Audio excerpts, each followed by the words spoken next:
Hello, everyone, and welcome to the Geomologist Presents. Today, we are continuing our Advanced Dungeons and Dragons First Edition campaign, where we are playing through against the slave lords, adventure path. I guess we'll call it. That's a common parlance for these long-term adventures, where we play through A0 to A4. We played A0, finished the Skip Williams 1999 level 1 to 3 adventure Danger at Darkshelf Quarry, and we're in between. We're kind of in between adventures now, and we'll be moving to Slave Pits of the Undercity eventually. Before we get to where we're at, I'll have the players introduce themselves and tell me who you're playing and what level you are now, because we have been able to train. And I think I'm going to fast forward and montage. Nothing is going to be happening for a long time in the places that are important to you, since you kind of defeated some foes recently, and we'll get to that. But I'll have the players introduce themselves and then tell me what level you're going to be after you finish training. So I'll go from right to left as I have you on the screen. So first we have Amy. Hello, I play Arlindia with her familiar Bufo, the Recon Toad, and she has now trained up to 4th level fighter and 3rd level magic user. Nice. All right. Next we have Greyhawk. Morning. My name is Greg. I'm playing Riordan, a 19-year-old. I think I said 17 in the past by accident. I took my character sheet again. Human fighter who has now advanced to the 4th level after training up, and I'm looking forward to having the improved to hit chance now. Nice. And next up we have Wolsey. Hi, this is Woolsey. I'm running a neutral good cleric named Bronson, now 4th level. Looking forward to casting some new spells. Deity of the roads, travel, and distance. Next up we have Snake. Good morning, everybody. I play Veer. He is a half-elven fighter. He is 5th level, and he has exceptional strength of 1888. Nice. And last but not least, we have J-Ro. How you doing, guys? This is Tim. I play Zorik. He's a half-orc, and he is now a 4th level cleric and a 4th level fighter. Through my adventures, I've been able to tweak, and now going to be looking forward to unveiling my new battle ready cleric. Running around in plate mail. I've got specialized in a longsword now, so I'm ready to get in and hack and slash. Nice. And then I guess heal yourself. Yes. So yeah, so we have Wolsey and J-Ro. They're both Tims, but I don't know which one's Tim 1 and Tim 2, so they'll have to fight that out, which I think they always do. Mm-hmm. All right. So does anyone tell me what happened last time? Well, I guess I will. We traveled down the coast, but the map's not up. But we traveled down the coast, and shortly after we left, our new, shall we say, sea captain, he's used to just piloting a fish boat, but he kind of went a little too close to the rocks, and we had to pull over to make some repairs to the bow. And there were some not so nice little creatures that attacked us. Water trolls, I think they were water trolls. So when we beached the ship, they started coming forward. We attacked them and neutralized them. Oh, there's the map. Basically, we did that, except it was further up this way.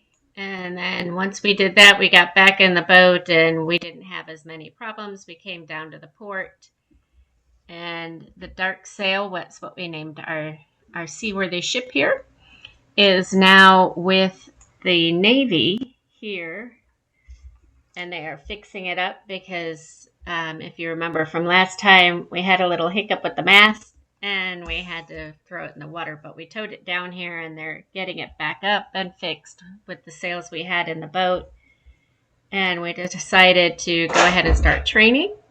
So we've been training up, and we talked to the sheriff while we were there. And he told us that he'd be more than happy to put in a good word for us with the king to try and move us forward to being a manor. But to do that, we had to go take care of a haunted lighthouse to the east. And then he also introduced us to the dwarfs that we spoke to, that we gave them a sample of the stone, and they came back and said it's definitely got iron ore in it. We also talked to the sheriff about we'd like to assume the rest of the mountain chain there, so that way we can utilize that for mining. And we talked to him about it'd be good for them, more taxes. And then we found out about a town, Little Arnwall over here, that's been helping the slavers. And then, not really. Well, that's what I wrote down. No, they're refugees from Onwall, which is tacitly run by a group called the Scarlet Brotherhood, which could be allied with the slavers or helping them expand into this region. But these are refugees, so there may or may not be Scarlet Brotherhood spies there. We'll see. But then we finished up with speaking with the sheriff about becoming the privateer for the king. So now we fly his flag on our boat, and we get bonuses when we have to roll to kingdom. And intermittently, we've been meeting with our trainers and training up. Yep. Yeah, I guess you can only train for a certain number of Hours in a day. hours per day. Yep. Is there anything else that you guys want to add?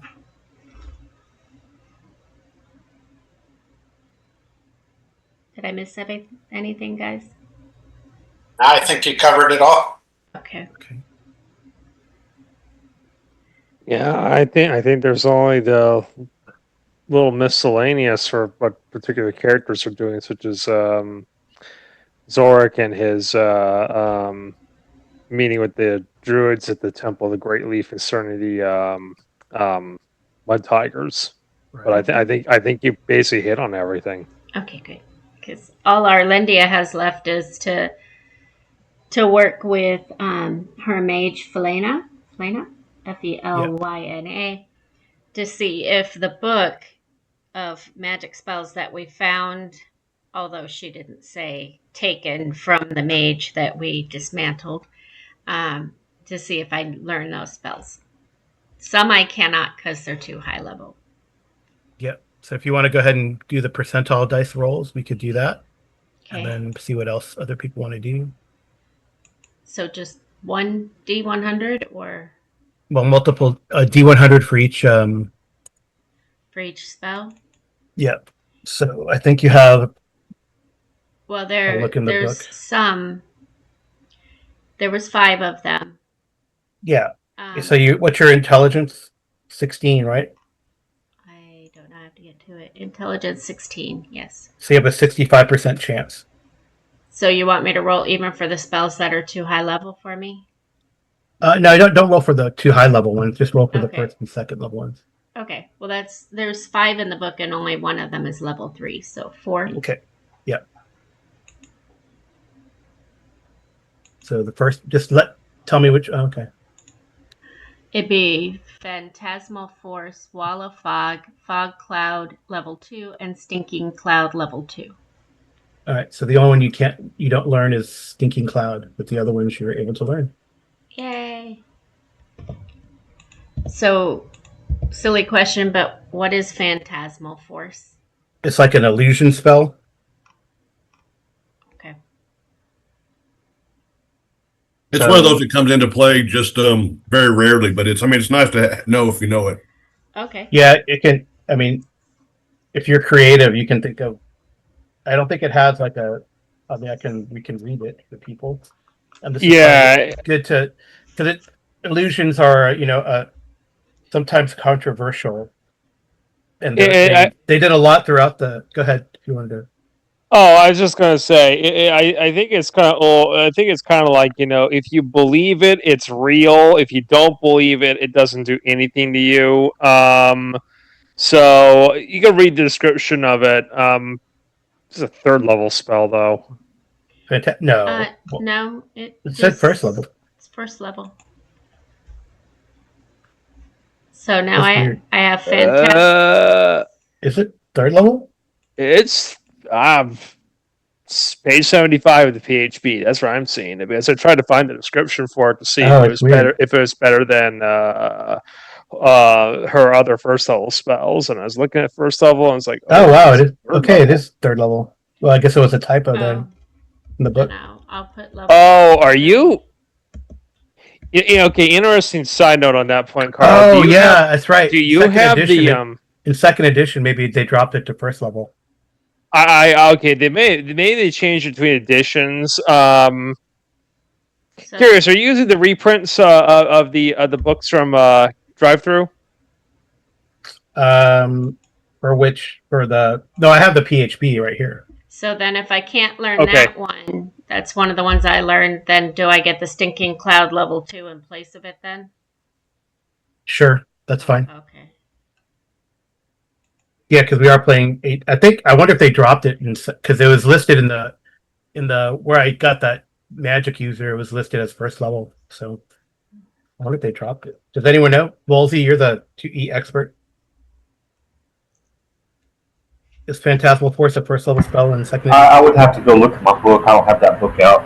Okay, that's interesting. We had his third level in here, and unless I wonder, yeah, it's interesting. Curiosity's sake, I'll take a quick look. Give me a second. Yeah. We can keep going as we do Yeah. that. Oh, you know what? It's weird because it's a first level illusionist spell, but a third level magic user spell. Oh. Interesting. Okay. Well, they did combine. They did make illusionist just a subclass of mage in second edition. So that's probably what's going on there. Yeah, that's probably what's going on. Cool. Well, good to know. So it's third level magic user spell, but yep, nice. Good stuff. Okay. Yeah, that's exactly what happened. Because you're right, Carl. Phantasmal Force is a first level spell in second edition, so it's got to be because they combined the classes together in second edition. Yep. All right. I think Zorik wanted to go check on the temple or the finger. How many fingerlings did you have? I want to say it was 3 that I dropped off. Okay. Roll a 3d20. Roll 3d20. Mm-hmm.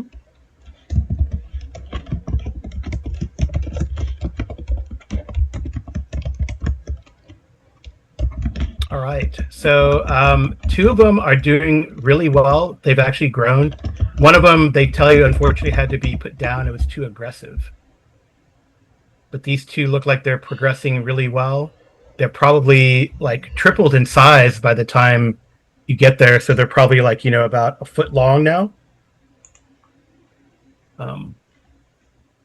So they're pretty happy with the progress. They apologized for the demise of the very aggressive one, but it took one of the priests shows you it took his 2 of his fingers off. Oh goodness. Okay. So it was just very aggressive, but these other ones seem to be more amenable to the training of the Great Leaf. We've been using a lot of pipeweed to supplement their training. It helps keep them trainable. Calm. Yes, calm. Okay, and did they just study that gland? Oh yes, the gland. Yes, this is true. I think we were trying to work on how to command them to use it. I guess let's see. Roll a d20 for that one and see if one's dead, so they were able to look at it a little better. They're like we haven't really found the secrets. That one was too damaged, but we are still looking at the ones that you brought. Okay. So perhaps we can create some sort of balm or poultice to, at least the very least, protect against electricity. Okay. So, but you guys are far away from trying to duplicate its power. yes, we are, unfortunately. Okay. Have you named the two remaining fingerlings? No, you can name them. Okay. I'll think of names. I'll have to. I'll stick around with them for a little while, learn their personalities. Okay. Yeah, that's cool. Yeah, now that you're done with training, all right? Anyone else want to do anything during the trainings? Well, I think during the training, when I'm not training myself, I'm probably training the militia because I guess right. the thing we didn't put out was they're all level 1 now. They all Right. gained a level. Right. Oh, that's right. Yeah, the Darkshelf militia are all trained to level 1. So, Riordan and Veer have been training them up. So, Yeah.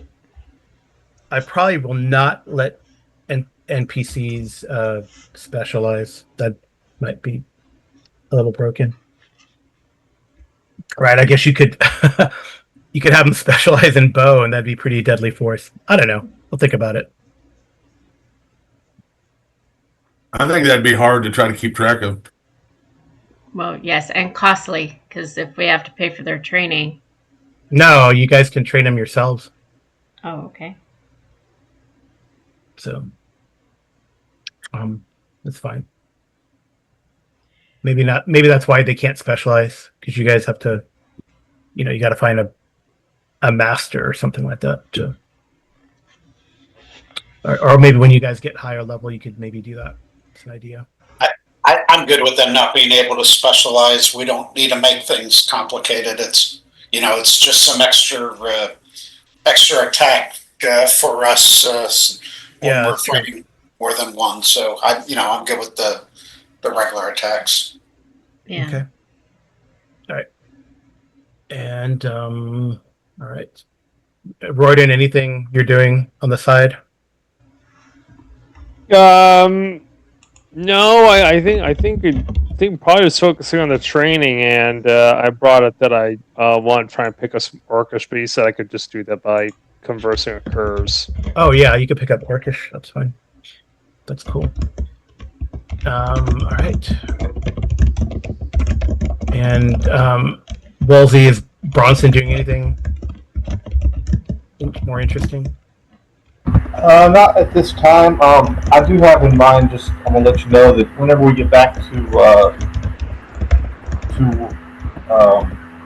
Darkshelf in that region, whenever we get back to the mine, I'm gonna be looking for a rock that I can get polished up and get it mounted onto something for a holy symbol. For the you told me I could use a rock or something. I've got a rock, but I was just thinking. Get something a little bit nicer for my holy symbol. Oh, right, yeah. That's true. Oh, you have like a wooden holy symbol right now, or is that? Well, you told me I could just use, I've got just a rock around a chain because my god's the god of roads and travel and distance. Oh, right. Yeah. So with the symbol. Yeah, but whenever we get back to the mine, I'm going to kind of look for something I get polished up and make it a little nicer.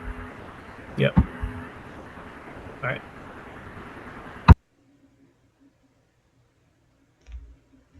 Yeah, I don't know if there's a spell to do that.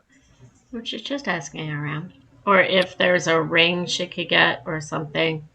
Really can't really buy, at least, and definitely not in Nestermouth, buy magic items. But you never know. I mean, Highport is a little more shady, so you never know when you get there eventually. All right, so I guess we're going to visit Little Onwall. Yes. So who wants to ask around? Or what do we want to ask? And what's that? Oh, the Dark Sails, by the way, is ready to go. Yay. So it's kind of a hybrid. It's a hybrid cog. type of thing. It has a mizzen mast to help probably with sailing in tighter spaces, give it a bit more maneuverability. And I'm sure we all got together and drew a picture of what we would want on our, like a logo. Yeah, I don't know. Because I'm sure you did. we're rebranding it to ourselves, and obviously we'll have the King's flag on there too. But as far as little Anwal, what do you want us to do? She was just gonna basically act as if she was just a traveler looking around a city to buy wares and stuff. So I'll put out that I will not be the one asking anything because I have a minus 20% reaction adjustment. What skill would I be using for that? It's not a skill. It's going to be your reaction rolls, 2d6 plus any charisma bonus. I have a 9 in charisma. She should have trained up and gotten more charisma. No, you really can't. There's spells that you can find, but there's the arms of the Kingdom of Neurond, by the way. Who amongst us has the best charisma? Yeah, who has the best charisma? Don't look at me. My charisma's 9. I'm pretty sure the Riordan does, and it's only 12, so there's no pluses or minuses anyway. At least there's no minuses.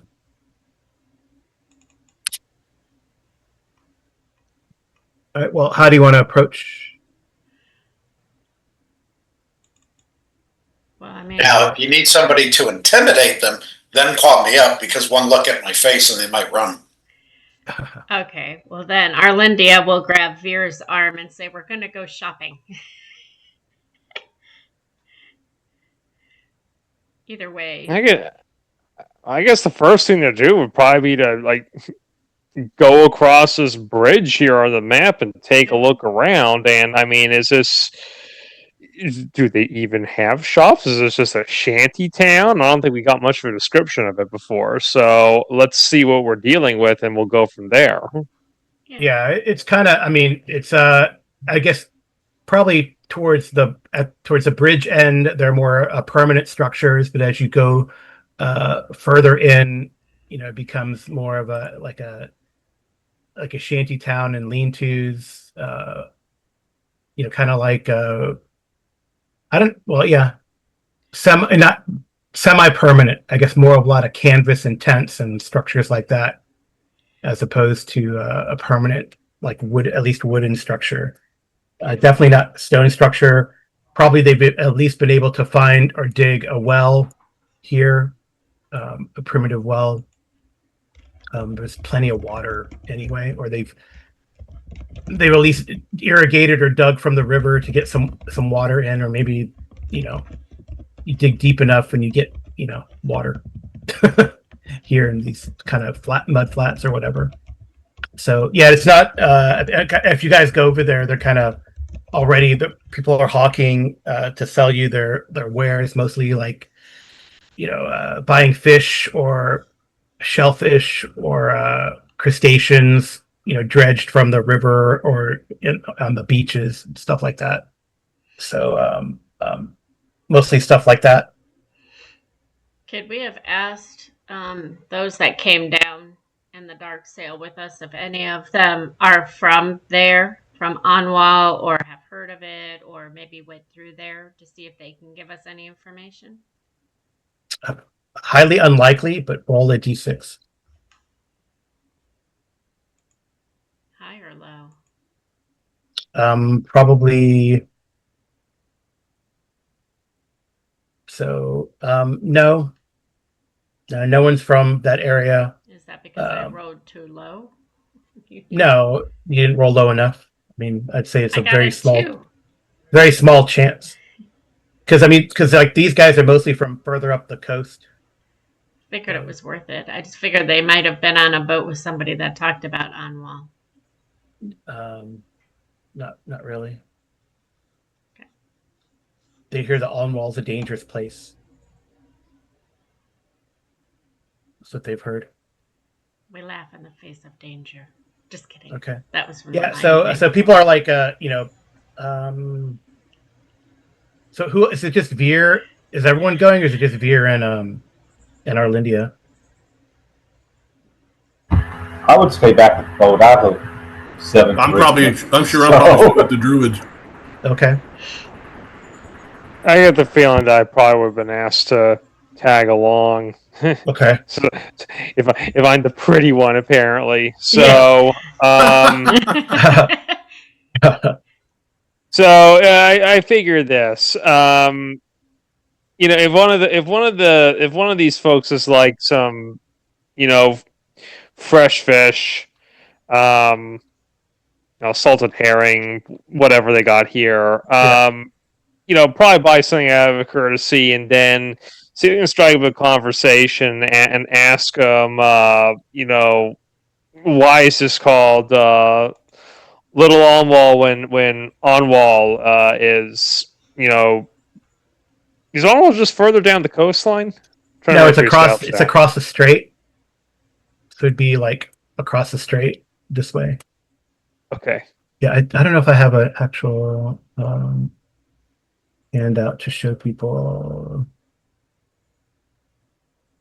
I don't know. Let's see. This looks like this kind of.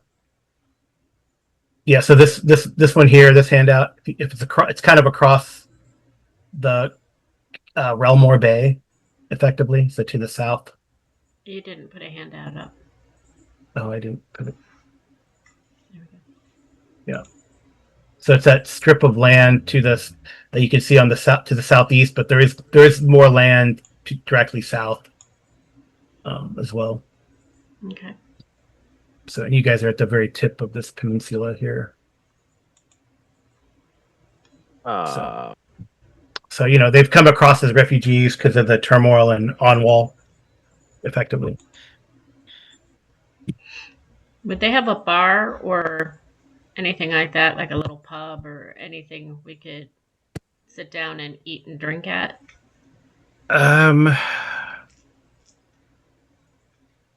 Not officially, but they're definitely like in the square where the well is. There's people that that hang out and drink. They'll probably sell stuff. Because more likely than not, that's where we already are. Then, given the context, so probably just you kind of make your way there. I mean, if you want to buy some, okay. Well, go ahead and roll your reaction roll. So I just use a 2d6 one. It's easier. It's the same spread anyway. Right. But if you're buying stuff from him, I'll give you a +1.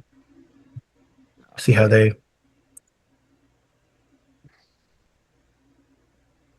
All right, 2d6 +1. Yeah. Well, he thanks you. He kind of points you if you want to, you know, learn more about us. You know, he tells you to go to the well. That's where you can pick up the gossip. Okay. So. Why are so many people fleeing from Onwall? Oh well, he tells you that it's been racked by war. It was invaded and occupied by he actually does like look around. And he says by the Brotherhood of the Scarlet Sign. We fought to retain our land and liberty, but after thousands of our families have died, we just left. Sure, it's called the Free State, but is it really free? And what's the cost? He tells you the capital was burnt to the ground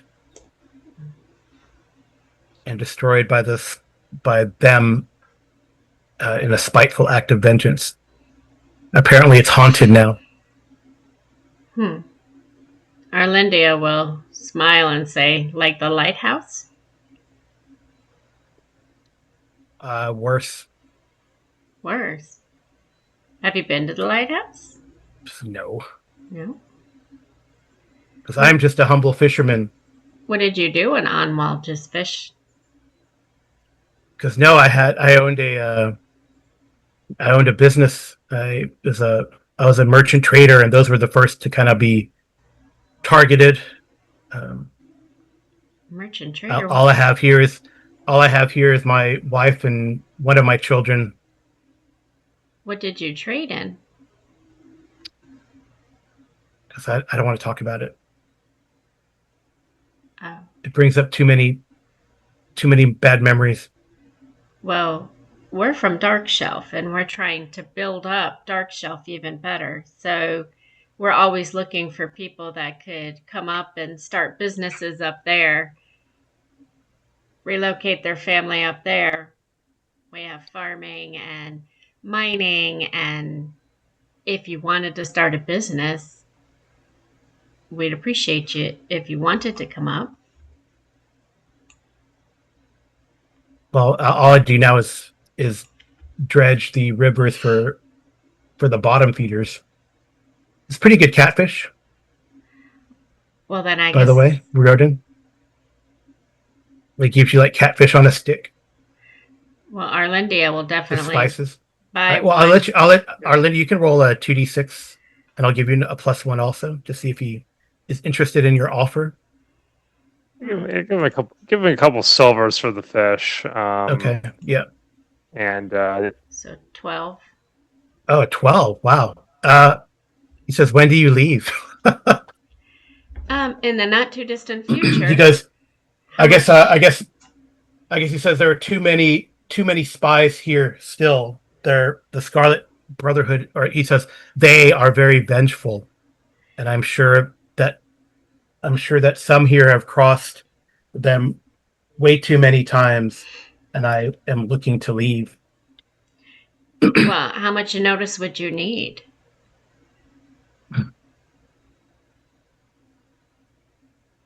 Because we're always looking for those. we have the dark sail. It's at the bay. You could meet us there, I'm sure, as long as you're okay with sailing, which I'm sure you are. Well, he tells you if you sponsor me, I've heard that if you sponsor me, I can actually enter the city itself instead of being kept here on the side of the bridge, and I can help you. And by Says I used to. What do you mean by sponsoring? This is an out of character question. What is sponsoring him? Like you have to like give him a work visa. Oh, that's all I have to do? No, well, I mean you got to pay some money, and How much is it? I don't know. I haven't figured that out yet. I mean, Does anyone know where secondary skills are? Oh, here. I have. Does everyone know what secondary skills are off the top of their heads in the DMG? No. Oh, there it is. Okay, roll a D100. Mm-hmm. Roll a D100. Mm-hmm. What do you need in secondary skills? Yeah, I found it. 40, Okay. 47. Okay.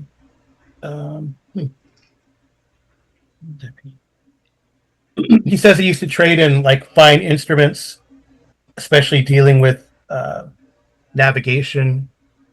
I guess I just don't have the means anymore to tinker like I used to. But I guess he used to be a navigator. Oh, on a ship? Yeah. Well, yes, on a ship. Because I work.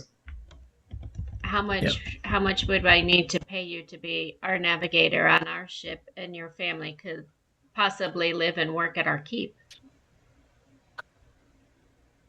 A good question. I guess I need to put all my money together here. So this is 12. 21. I I guess he says it depends who you talk to, but it can be quite expensive, and those I feel like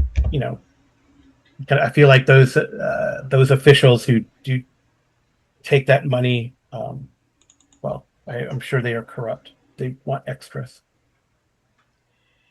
So what? All those people are being kept here because they're charging you to live in the city? No, I guess they are generous. The rhetoric is that they are.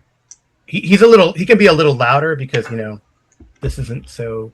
He's not. It doesn't seem like he's afraid of Nessermouth or Neron, but more afraid of the Scarlet Brotherhood. But he says they keep us here out of their. He uses air quotes generosity, but really they don't want us here. And what's your name? Oh, jeez. Fantasy name generator. I should have that handy for you guys. Just pick a name. See, that's why. It doesn't matter. Just that's why, J-Ro, I'm going to have you name the fingerlings. Well, So I don't have to You do can it have all me the time. name. Huh? You can have me name what? The fingerlings. Oh, okay. This is probably. I feel like this is like.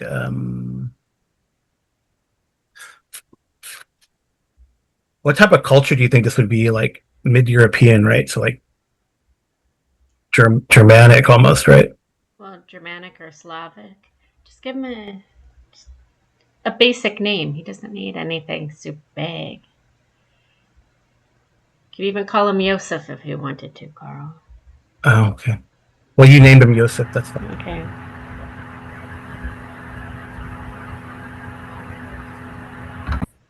Yeah. So Yosef and wife and child.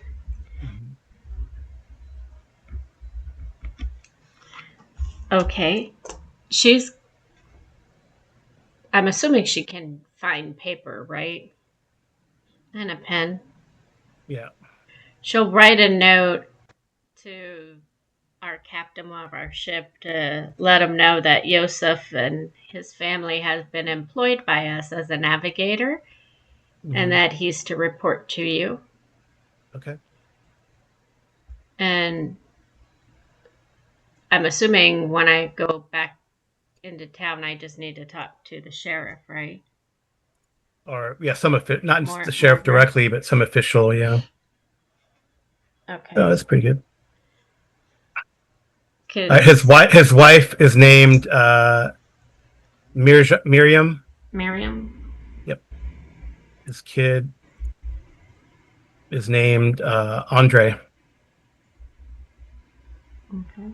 Their last name is Han, H-A-H-N. Han. Okay. Right. Then Keep that. So if we're employing him, I mean, okay, you talked about like a work permit in the city, but if he's working for us, do we still get a work permit? Because it's starting to sound a lot like this is like an exit type visa thing. Like it's like, oh, you're here, but if you want to leave, we're gonna make you pay for it. well, that's why I want to make a little. Yeah, I mean, if someone's making money, right? Yeah, make a little trip back across the way and find who we would talk to about that because we've got the muscle with us. We got Pretty Boy and Muscle over here. I'm sure we can be victorious in just telling them, look, we were here training while I was training. Our navigator was visiting Little Anwal, and now I need to get him back onto the dark sail, but he's being told he can't make access.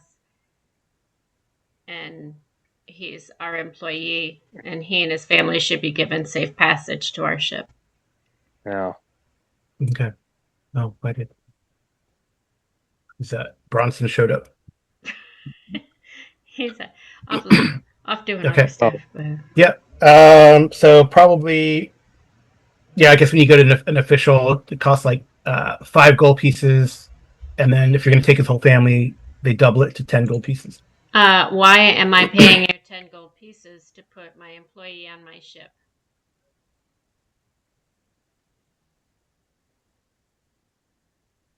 Did I lose you?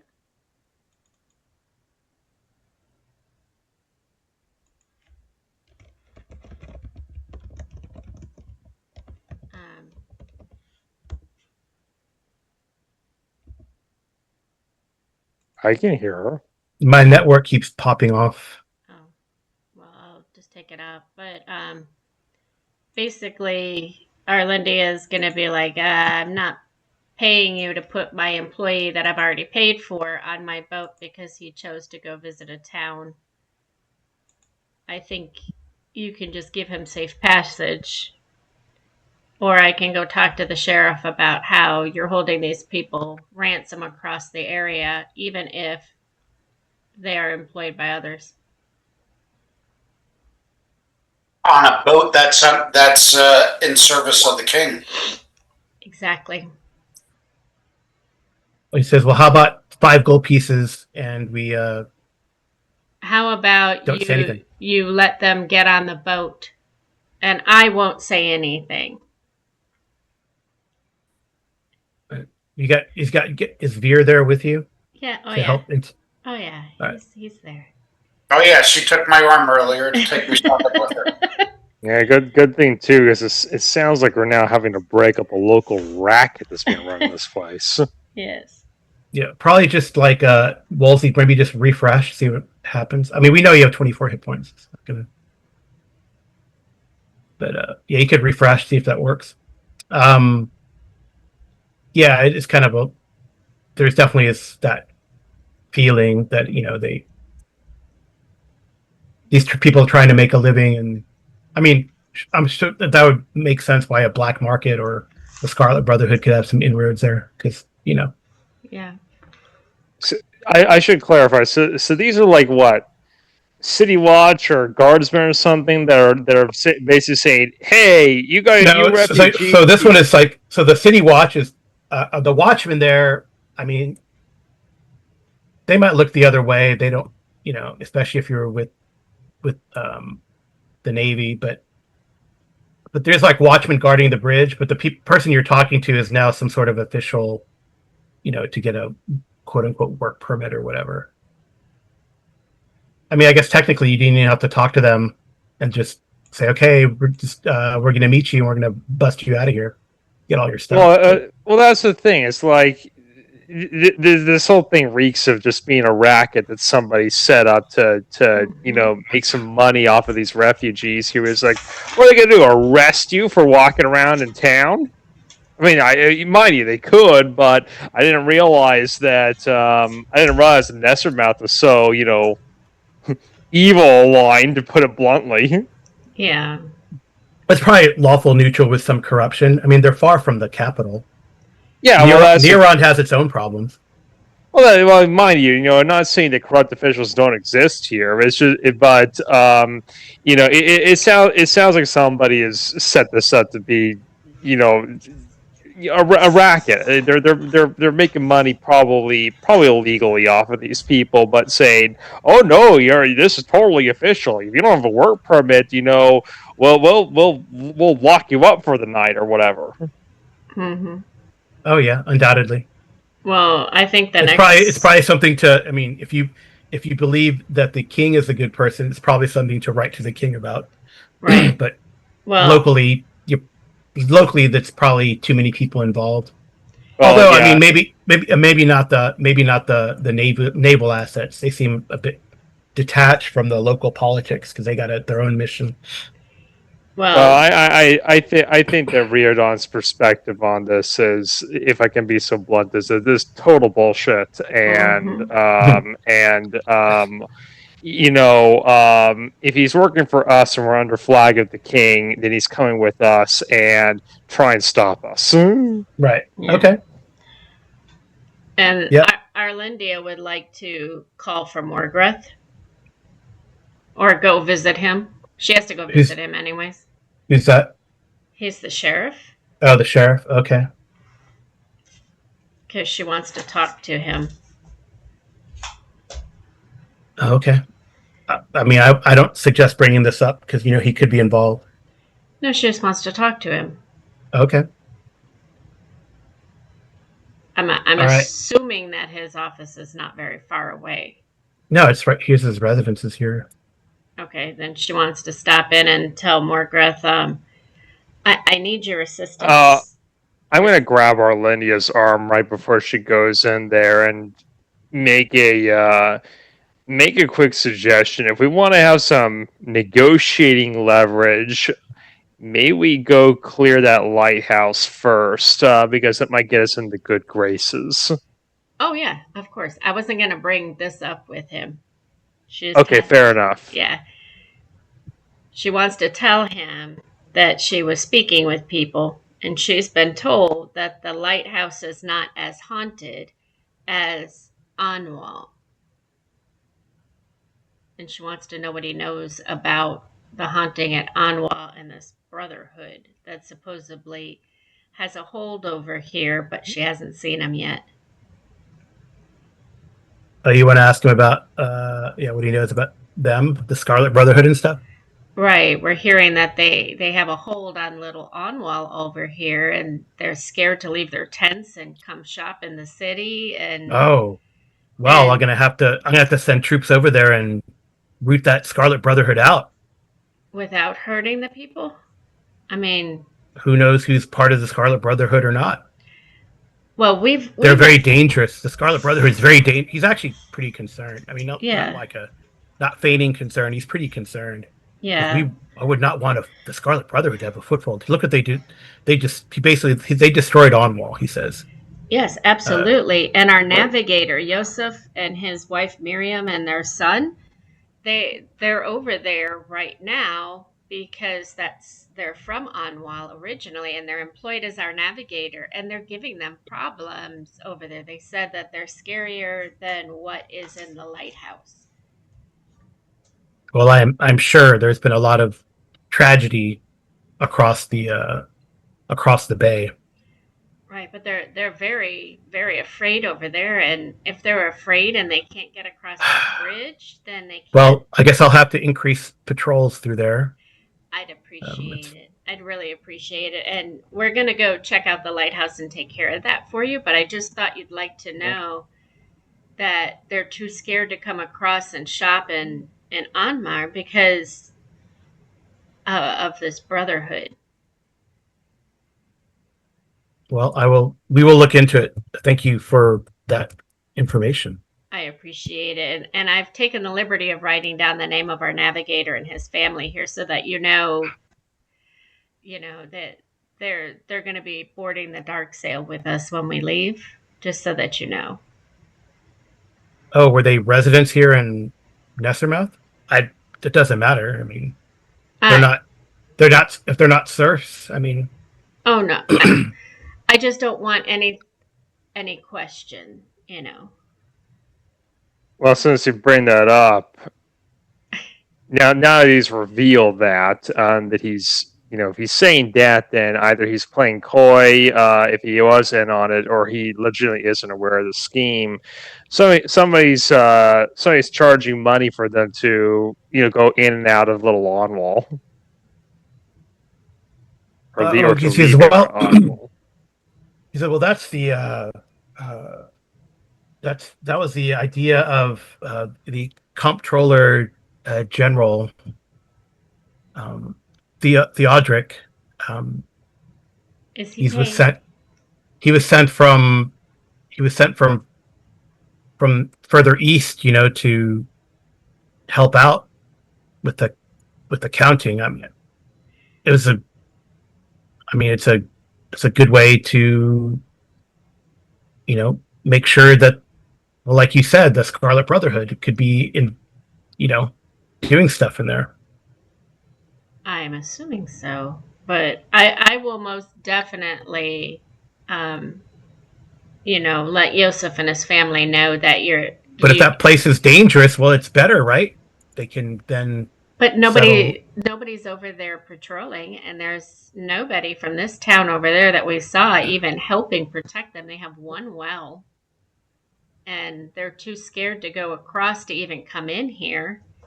And they're told that they have to have a work permit just to come across to spend their money in town. That doesn't seem logical, and I'm pretty certain if you look at the books, they're not giving an accounting to you or the king. You may want to let the king know. Well, I will definitely look into that too. Why do adventurers always come into our towns and make a lot of work for us? We can help you. I'll be more than happy to go over the books for you if you would like. I'll be more than happy, and I'll let you know if the taxes aren't being paid, and I won't even charge you for it. Well, I will take that under consideration. I can even offer, if you'd like to take the books up to Darkshelf, we have an amazing accountant that works for us. He would be more than happy to take a look at everything for you. And no one would be at all upset with you because you're just doing, your usual accounting. And I know you give everything to the king. Well, yes, of course. I know you do. So That's probably not necessary at this time. I will do my own investigations. okay, well, let us know if we can And be let of you any know. help. Yeah, we're gonna go tackle the lighthouse for you, and we'll be back. Thank you so much, Sheriff. Kind of as you guys escorted out. Yep. Okay. And Veer didn't have to hit anybody this time. Yet. Right. There's still time. Okay. Yep. I would need to study it more on the Scarlet Brotherhood, so I agree. That's okay. But they're definitely into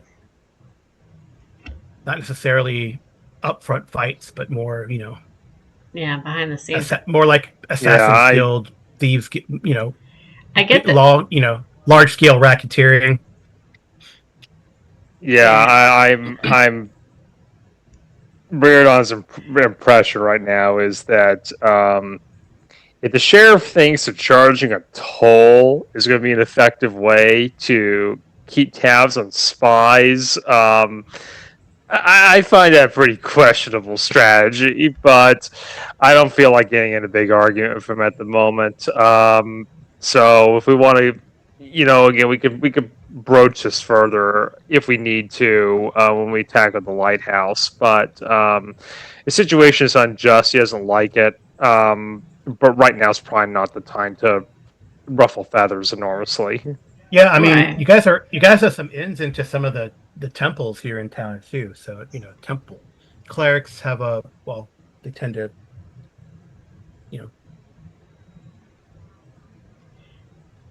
It just doesn't sound like he 100% knows what's going on. probably not. He doesn't sound. Respectfully, I don't think the sheriff is the sharpest knife in the drawer. He's probably getting paid also. Most likely. Probably, it's since he knows this comptroller is the guy with the brains to make money here.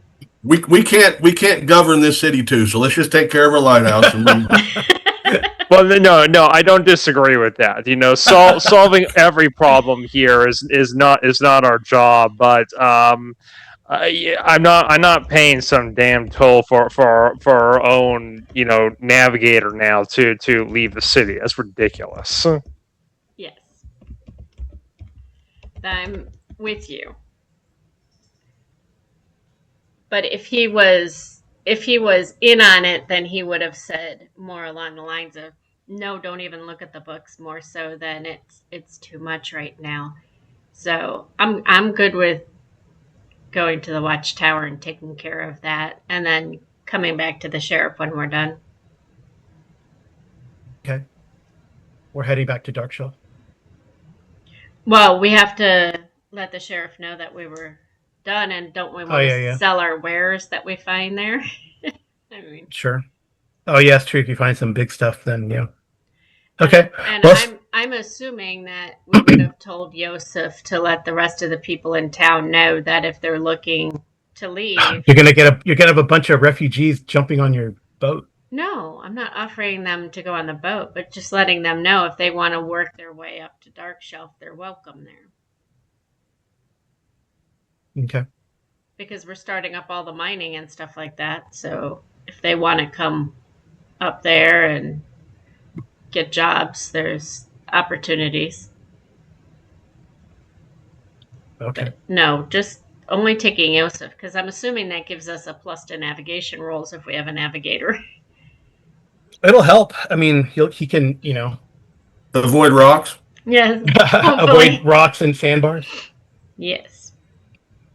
Okay.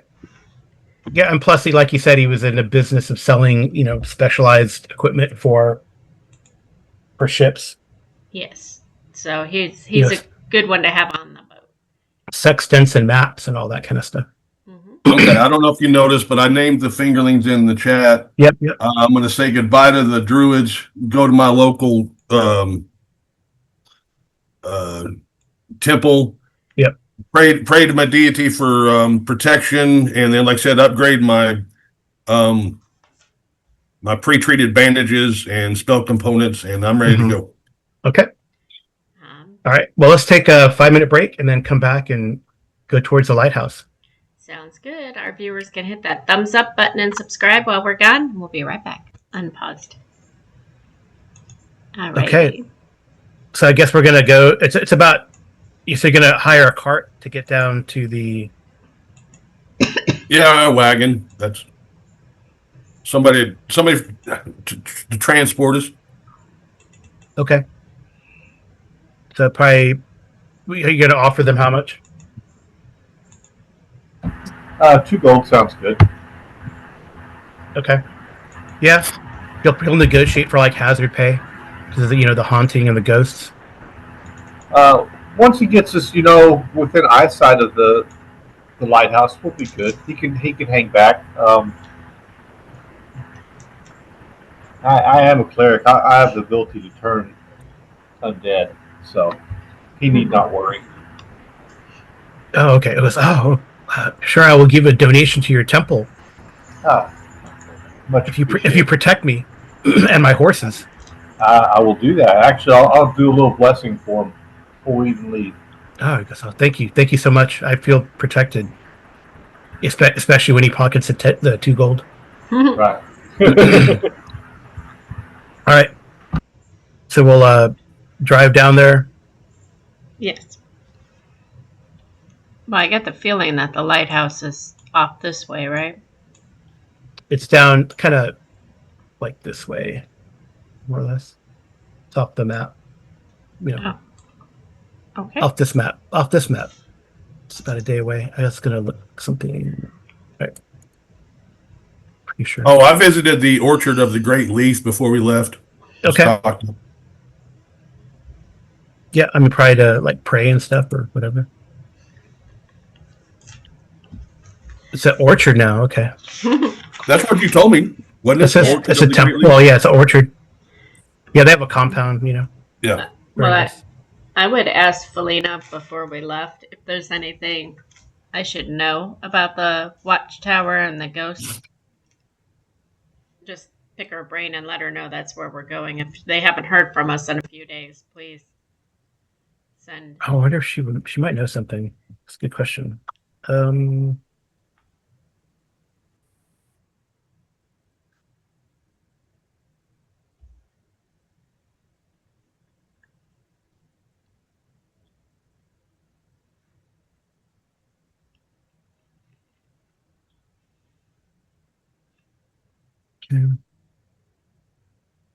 She says there used to be a port village there, but it was abandoned.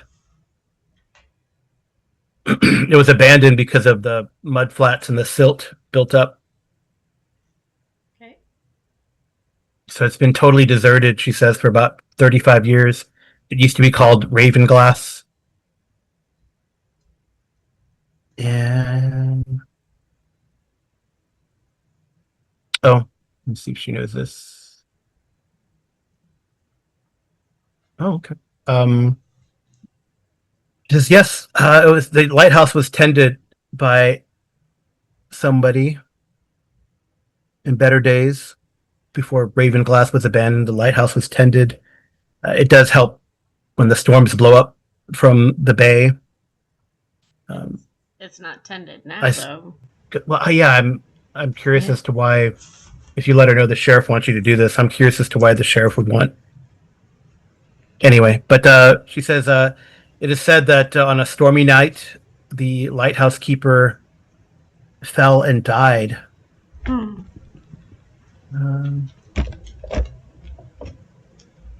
actually, was it? It is said that. Sorry, it is said that the lighthouse keeper. No, he failed his duty on one stormy night, and there was a ship that was misguided, and it foundered on the rocks.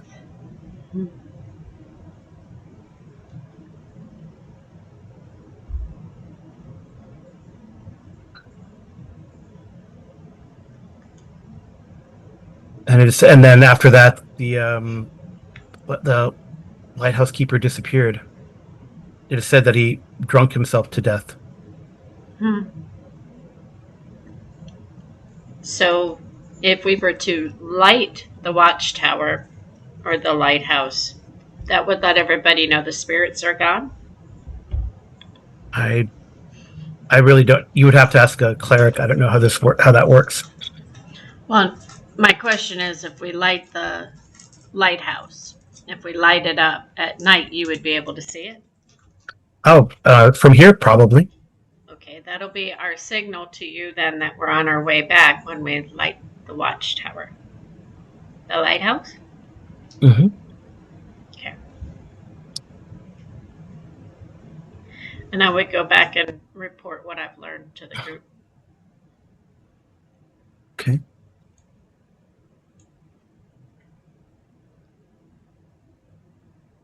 All right.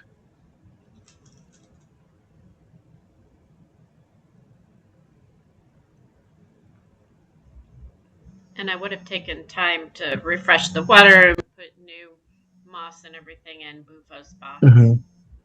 Because, you know. Okay.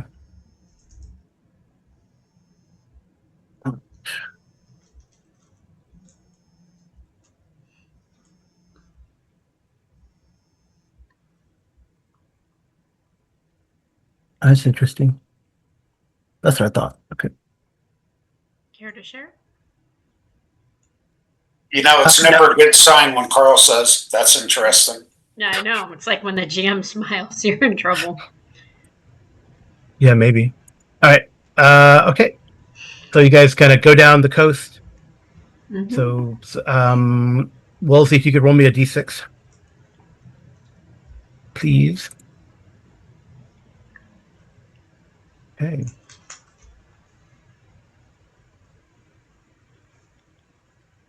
There it is. Cool. Right. So I thought.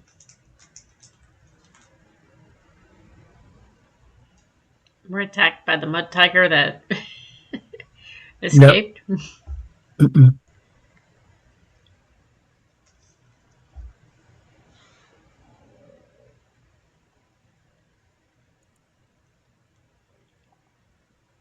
All right.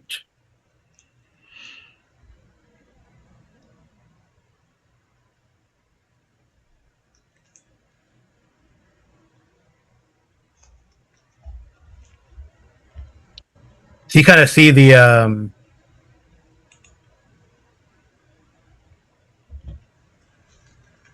you see the ruins in the distance.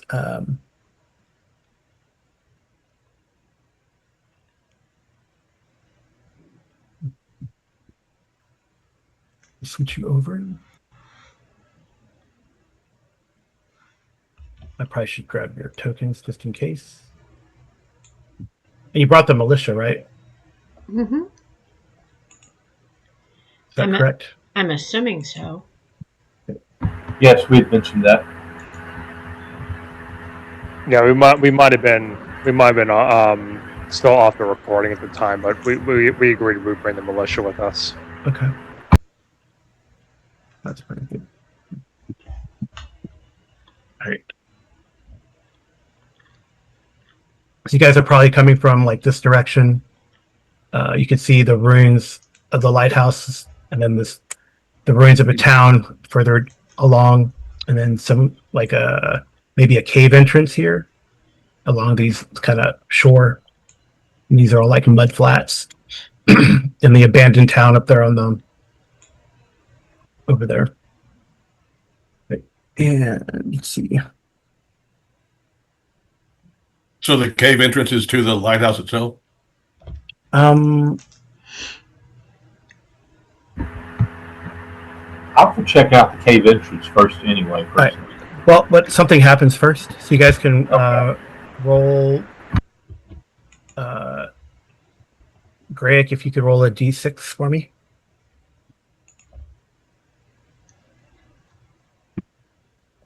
Okay, let's see if I bungle our surprise roll. No. No. So you see like a flock of birds coming towards you. Well, at first you think it's a flock, but only 3 of them kind of break off and fly further towards you. And they're like ravens. And they're flying right at us. Yeah, they're flying towards your cart. They fly like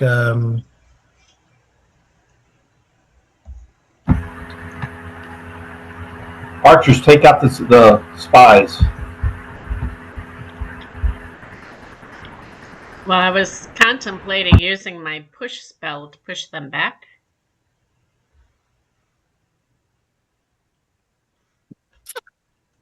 But, they're like ordinary ravens. I don't think why they. oh, is that all they are? I think you'd be better off putting 2 arrows in them than using your push spell. That'll just, maybe push them back 10 feet, which they probably have a big movement range, being a flying creature. Okay. Are they in close? Yep. Are they in close range though? No, they're probably like right now. They're just kind of flying. They fly around, fly over your cart. I don't know why they.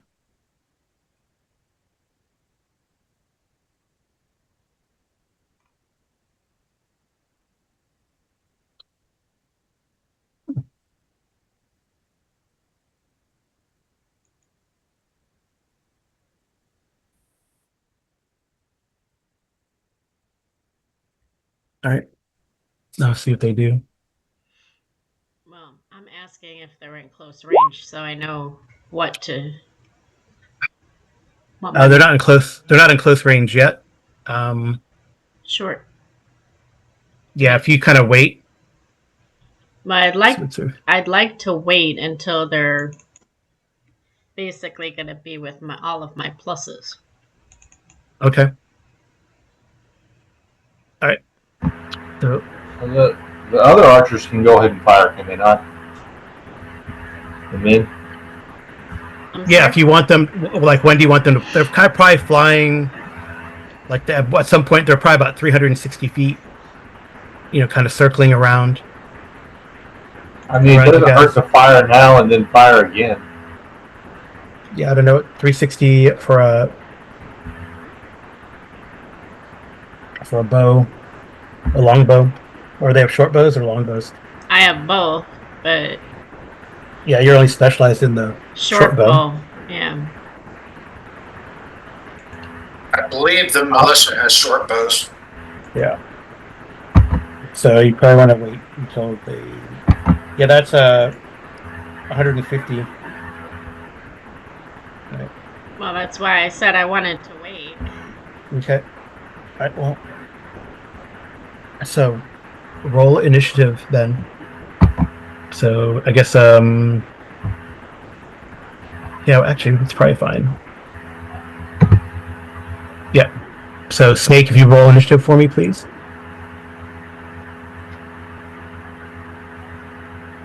Nice. Got a 6. All right, so you guys can definitely wait till they.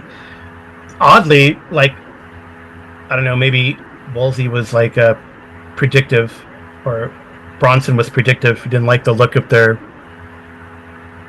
these ravens, but they actually do dive towards you, okay. And they're moving pretty fast. So you can shoot whenever you want. Okay. But it looks like they're moving fast enough that they can reach you if you don't take them out. All right. But I get both my shots, right? Yeah, you can get both your shots. Are you gonna get them? Are you gonna attack at short range? Okay, well that's a hit. Either way. They're not where I get my extra, right? No. So I only get what's in here. Mm-hmm. Okay. And what range are they at? Yeah, just short. You could fire at short range, which would be about. Okay, so all right. About 50 feet or so. So 50 yards. Yeah, you take one out. But are they? What I'm asking is, are they face like? Do I get all my extra D6? No, unless you want to Okay. wait till they're within 30 feet. But we take one out. Do you want the Okay. militia to fire? Yes. Or Gordon, do you want to fire? However you guys want to go. Or do you want me to take my second shot? What do you want me to do? Well, I guess usually it's like Gordon and Arlindy will take their shots, and then we can figure out. Right. I have a short bow. I'll fire at short range. Yeah. Well, if we do the order of operations, because Gordon and Arlindia can fire technically before initiative. Okay. You guys can wait until it gets, So I guess Greg, if you want to have Gordon take a shot, and then we can do militia and. Yeah, sure. Bronson seemed to be so spooked by these things that guess they'll open fire. Are we? So these are in short at this point, Carl. Yeah. All right, +1 to hit. That's +1 to damage. And All right. 7 didn't take it out? the 7 took it out. Okay. And this one. So there were what, 3 and now there's 2? Yep. And that one's you blast that one too, Gordon. So I guess if you want to take your shot, At what? One's dead and one has 3 points. or they're both dead. Okay. So if you wanted to shoot at him, I think Jayra wanted his killer to take a shot. Wanted Zork to take a shot. Let's see if Zork can hit. Oh, he does, I think. Yes, that is a hit, Zork.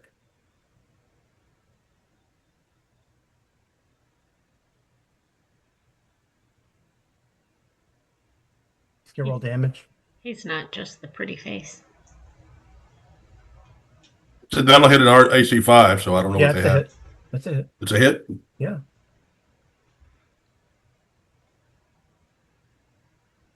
All right. I'm pretty sure. This is a big one. Well, if the 3 took it out, the 4 should. Yeah, this one's a larger one. So that one's damaged pretty badly. So anyone else want to take? You want to have like the militia shoot? You guys, or what do you guys want to do? Yeah, we'll let the militia shoot. Target practice. So 5d20, right? Mm-hmm. Oh, yeah, it's dead. It gets peppered. Blasted. Yeah. Wow. Train them. Are we still moving in the cart or are we stopped? He probably stopped. Bronson wanted to get off and go check out the cave. Okay, then I'll collect the ravens. What do the rest of the ravens do? You said there was only 3 that branched off. What do the rest of them do? They kind of fly away back towards, looks like in the direction of Ravenglass. Like this way. Okay. So taking a look at our kills here, are these just regular old birds that we shot down, or are they Yeah, they're like regular ravens. Huh.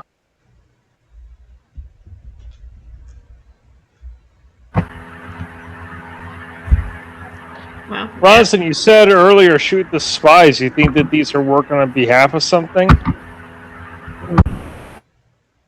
Well, they showed some form of intelligence. They broke off from the main pack to come take a look at us. So, yeah, they're certainly reporting to somebody. Yep. Somebody / something. No. Yeah. So now they're it took you like the better part of a day to get down here. So it's probably, approaching dusk by the time you get here. Pluck my arrows out. Pluck some arrows out of these things to restock. Mm-hmm. Taking back what I shot. Yeah, you could take. Yeah, I mean, How usually close, just like 50-50, huh? How close to the town? Go ahead. Go ahead. I was just gonna say I think we can go ahead. I mean, it's getting late, but I think going ahead and checking out the cave, and maybe we could secure what's inside there and make a camp in there if need be, if we want to rest before we go to the lighthouse. Each of these little squares about 500 is about 100 yards, I believe. So it's about 500 yards to the town. To the town, yeah.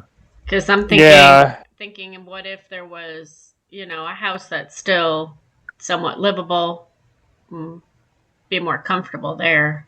Right. Well, I know Bronson was going to head to check out the cave, so.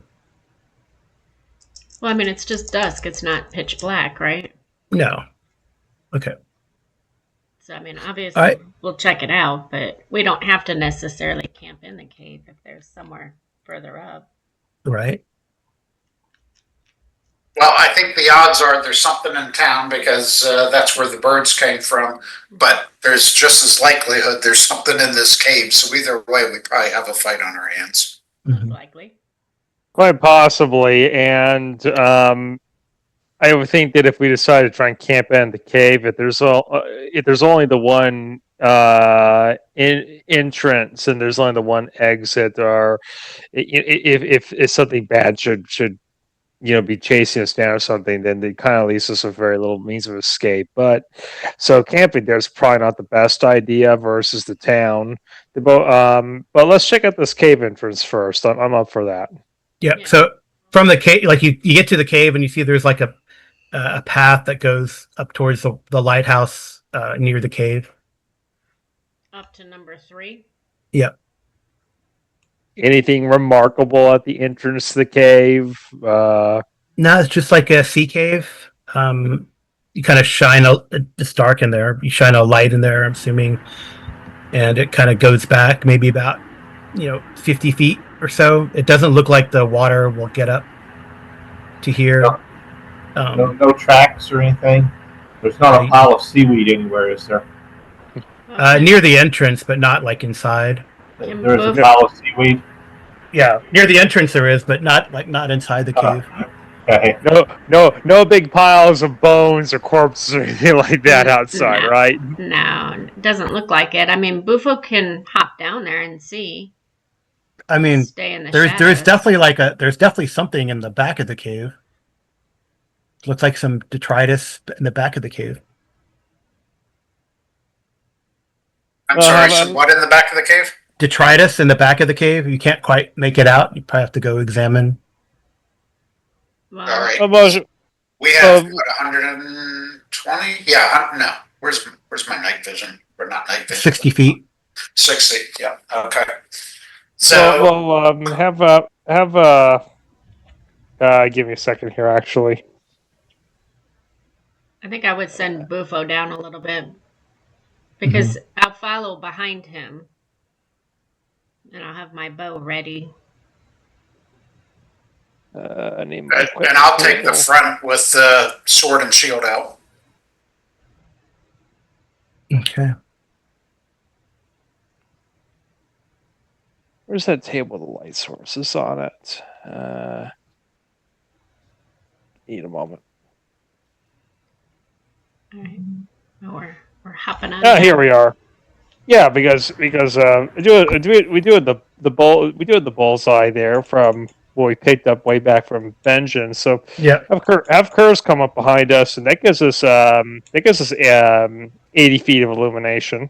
All right. Yeah. So there's like a body there in the back, a bunch of rotted. I don't know. It's hard to crates or barrels. Is the body the body's in rags and stuff? All right, I'll have Bufo get back in his box and yeah. When you shine a light, you can see that. Is it looking like you said rags? Is it looking like fresh or flat? No, it's like it's old. It's old. I mean, rotted away. Rotted, yeah. Clothing rotted away. Okay. Like whatever the crates were, broken up, rotted away. Can we identify what was once in the crates? Probably well, I don't know. Probably rotten foodstuffs. Maybe a couple maybe some broken bottles in one. You see that he's got a bottle in his hand as well, the corpse. Is there any like maps or books, anything like Who's that? Who's approaching? Well, Arlindia is right there. I thought someone got in front of her, but I will go up there as well with my holy symbol ready. okay.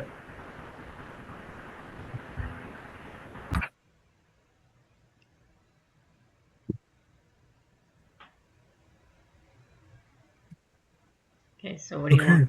What do you want? And I would like to actively look for concealed doors or secret doors. Mm-hmm. Okay. Well, I'll just go. So, all right. So I'll just go. Wolsey, you want to do it? Got your holy symbol out. Royden, you're looking for doors, or is that what you're? Or... No. Yeah, I think Vera's. Vera's looking for. Okay, Vera's looking for doors. Royden, what are you doing? I'm probably just heading up with them, trying to stay on watch. Okay, with the Arlindia, and then Zorik, what are you doing? I'll be watching the skies and guarding the front entrance. Okay. Yeah, have the militia, kind of form a picket and cover our rear while we poke around in this place. Yeah, probably the guy with the cart's probably come up, but he's like, I don't know if I want to have my horses get all wet when the tide comes in. He kind of points to the seaweed. I'd rather have them in the cave, or go further back up the coast, guys. Let us first finish investigating the cave before you bring in horses. He's like, okay. And does it look like water's coming here? I mean, like during high tide, does this look like the cave floods? No. Okay. All right. Okay, so I'm gonna roll a d6. So 1, 2, 3 is Arlindia. 4, 5, 6 is Roden.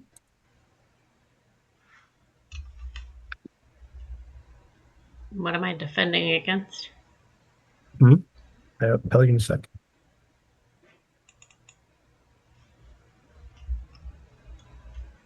Of course. Unfortunately.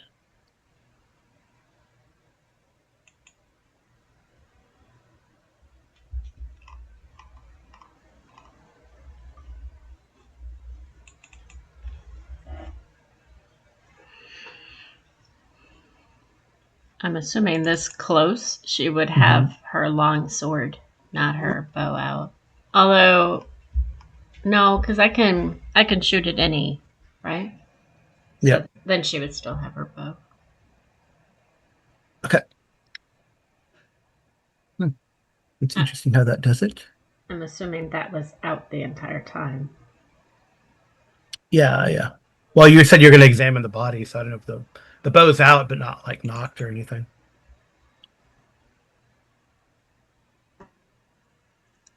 Okay. All right. So let me see how this manifests.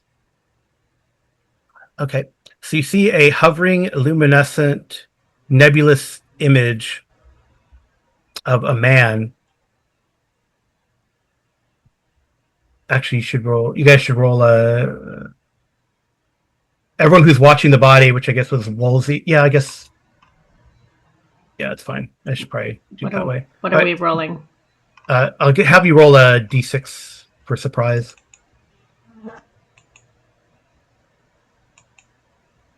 All right. Okay. I don't know what Wolsey rolled, but okay. You could keep that as your initiative. While you guys are surprised. That's fine.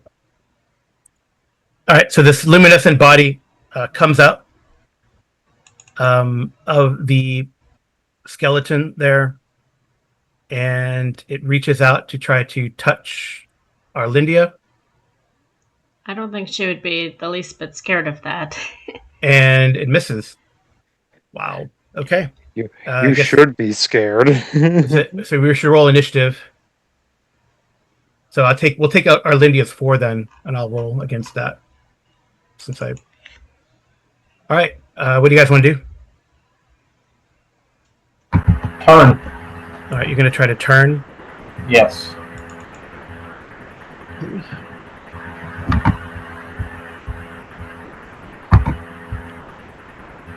I gotta look up turn. I think you roll a D. It's not a D12 in this game. Yeah. Go ahead. What level are you?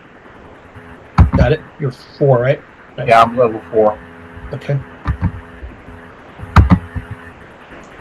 Not good. Nope. All right. It is not turned. That's bad news, y'all. All right. Well, incorporeal undead. I think it's time for the magic longsword. Then I'm gonna. I take it that I'm not already in melee range with it, am I? Who's this? Roden. Roden is You're in not. melee. Yeah, you're fine. Okay. Then, Yeah, I feel if like I'm- the way I imagined it is like, well, just kind of. no, it's fine. It's fine. I'm just trying to figure out if like I need to like charge. But if I'm already No. if I'm already in melee, then it doesn't really apply. So, all right, let's see if we can hit this thing. Just out of curiosity, would my magic rope on an undead creature, would it hold it? I don't know. That's a good question. I don't know if it's incorporeal. Because if he's fighting this and it's not paying a lot of attention, then she would want to get behind and see if she couldn't tie it up with the magic rope she has. I don't know if that'll. We'll see. Well, I don't know. That's a good question. I'm moving everyone down to Did here. you not say it was like floating above it? Yeah, it's like floating above the body. So Yeah, I'm moving everyone down I'm thinking here. this is like going to be like a ghost that you can't really tie, but Okay. let's see. What happened to Bronson? Bronson's down here. He's there he is. underneath. He's underneath Bufo. Yeah. But I can't move my token, so you'd have to. You guys can't move your tokens? No. I cannot move Bufo. I can move Arlindia, but I can't move Bufo. Okay. Controlled by those. Controlled by you. Right, you should be able to move Bufo. I'm gonna put the creature there. I mean, Bufo's in his box right now, so he's not. He's just kind of with her, but I don't know if I have a token for that, but you never know.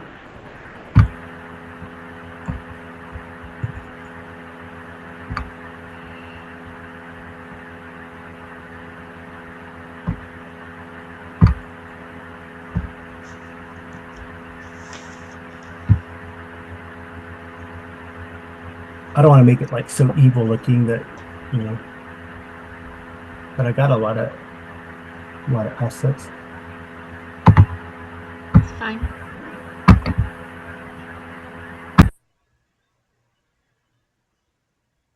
That's pretty good.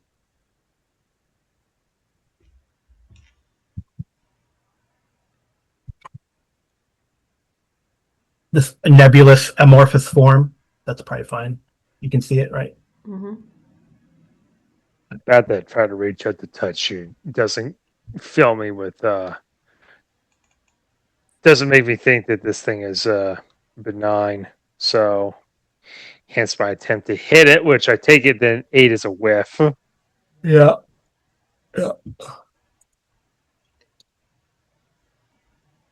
Yep. Yeah, 8 is a miss. All right. Amy, what do you want to do? I was actually going to see if maybe using my push spell would move it away, but it won't injure it. I know that. Because it's a spirit, right? So if I shoot an arrow at it, it's not going to hurt it.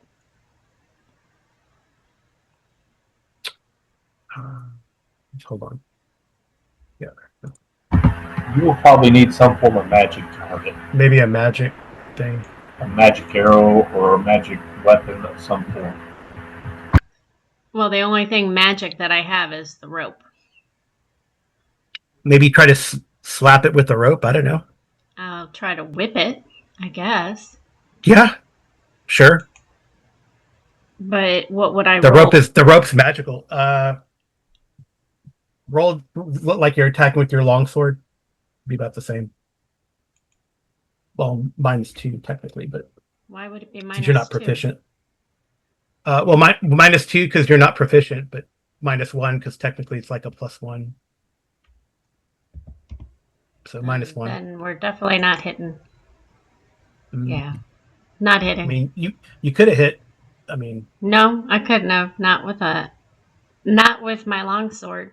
Absolutely not. all right. Because I'm Okay. not trained in that. That is. Okay. Veer, what do you want to do? I'm better at melee than I am a longsword. Well, longsword is melee, but No, hitting with my fists, I have a better chance of hitting than the longsword if you look at my sheet. okay. All right. Well, you try to slap it with the whip with the rope and it misses. I mean, you just rolled poorly. All right, Veer. So I do not have a magical weapon. I don't know if it's got full resistance to non-magical weapons, but I might as well try and smack it. Okay. What kind of weapon do you have? Broadsword. Okay. We'll learn real soon if you hit it. Yeah. None of us can roll today. I know. That's an AC of what? Yeah, it's a miss. Yeah. Zorik. Okay. I see that he tried to turn and he was unsuccessful, so I'm going to attempt my turn first. Yeah. Oh, I gotta get. Sorry, let me get Kurz. Sorry. Yeah, you gonna try to turn? Ooh.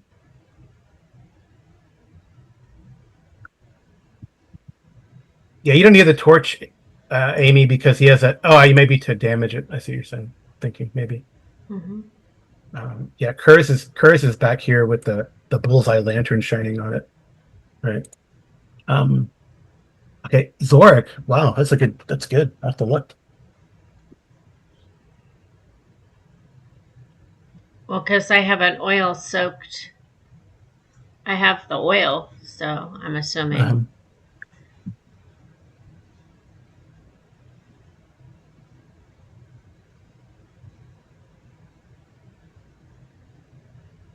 I'm just assuming that I could light my arrows with the torch and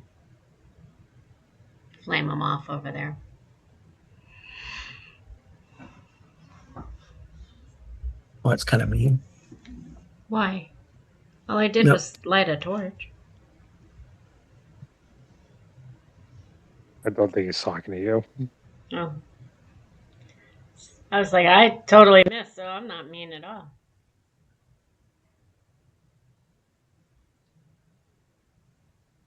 All right. It does shy away from your holy simple, Zorik, but it seems to be mouthing. It shies away, but it doesn't seem like it's backed up, cowering against the wall, and it like points at you, mouthing something.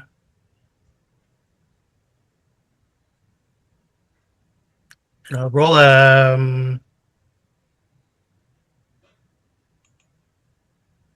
I just use this way. Roll me a saving throw versus magic. For me? Yeah. Versus spells, I guess. For spells, yeah. Sorry.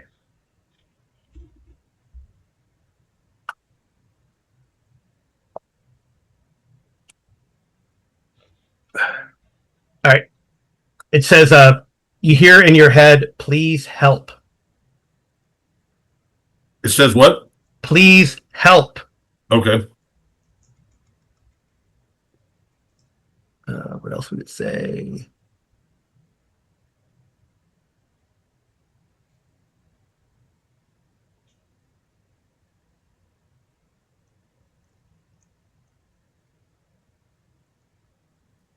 Okay. Yep. It's saying more, but you can attempt another saving throw to push it out of your head if you want. Next round. It does move at Rorden to try to touch him. I don't know. I don't know. Maybe does this haunt look drunk? It totally misses you. Like it actually, you've never seen I don't know. You've never heard of a spirit stumbling, but this thing stumbles as if it were drunk. Okay, new round. Yeah, like that last shot of liquor still in the system. All right, Snake, I guess you could roll initiative. I guess you're on it too, right? 4. I got a 5. All right. I guess it's going to try to, since it's been unsuccessful in trying to touch Arlindia and Broyden, it's going to try to touch Snake or Veer this time. Ooh. That is likely a hit. My AC is 3. Figuring it out. Oh yes, that is a hit. All I right. guess we're about to learn here in a moment what this thing really is. Yeah. All right, roll See a how horrible its touch effect is. roll a D4. Well, I'll roll a D4. Sorry. Well, that's fine. Duh. I'm the one who's rolling damage. Well, I like my roll better. Can you just have his own roll? Or you lose 3 points of dex. Ouch. That puts me at 7. 7. Ooh. Is that temporary or permanent? You don't know. All right. Well, in that case, I'm just putting it on a piece of paper for now until I have to. Okay. Yeah, you see, like, I guess you guys probably like it manifests as like you see like this rime of frost. You're not cold or anything, but you feel like numb. But you see this rime of frost kind of cover Veer. Can Arlindia touch the spirit with the flame off of her torch? Yeah, you're gonna light a torch and attack it. Yeah, it's y'all's turn now. I already lit the torch, but I just want to. Does it? Does it only cause dex damage, or does it cause physical damage as well? No, only dex damage. Huh. Okay. But if he can touch Veer, my theory is I can touch it with the flame. Yeah, roll the hit. What am I rolling? Just you're like use your longsword.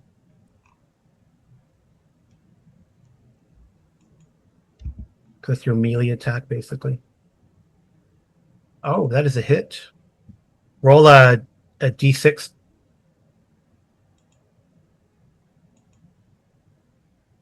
It seems to flinch at that.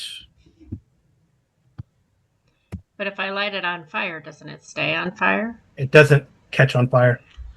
But it does seem to flinch as you use that energy. Then why did he only lose? Why did he only lose 1 if I did 2? Because I divided by. Oh, you can see the damage. You can see how much. Yep, we can. Well, we could. We could. All right. I'm going to act like I didn't know it only has 24 out of 25 hit points. Mm-hmm. Oops. Bad GM. All right. Okay. Well, it does seem to hurt it. It flinches. It flinches when you touch it. Okay. I guess it's Royden and others. I'm going to offer my torch to anyone that wants to light up whatever they're doing. I'm going to use my +1 flail. Yeah, and I'm going to swing the longsword again. Probably bell at it to get back while doing it. Okay, so Royden, that's a hit. Is it magical? You said. Yeah, this is Bizzali's, it used to be Bizzali's longsword. Mine now. They're calling it Bizzali. And that was a +1 longsword. Yeah, that's a hit. All right. You feel like resistance as you cut through this ectoplasm. Medium creature, right? Yes. Ooh. 8. I want to see if it takes half of.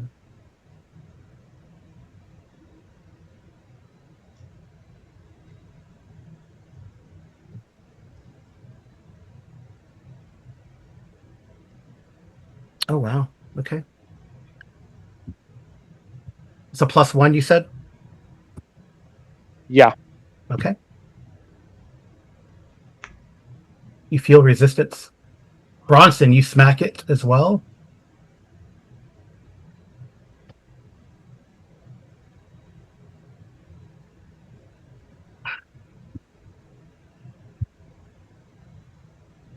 It's also a +1, right? If Kurz is with you, can I have handed him Yes, my please. torch? I'll hand him the torch. He's not gonna go in there and. I mean, we'll have to make a morale check for him. He's not gonna fight this thing. I'm not asking him to fight it. Just I want him to hold the torch so I can light my arrow while they're doing this. So that on my next turn, I can shoot him with a flaming arrow. Yeah, you can. It's only going to take magical weapons to hit this. So if you don't have, Well, it seemed the fire damaged it though. Fire damaged it. All right. Well, so I'll have you be able to move back after you do that. Okay. Is that it? Veer, are you going to do anything? Yeah, since it's a favored round, I'll try and hit him twice with my non-magical weapon. Okay.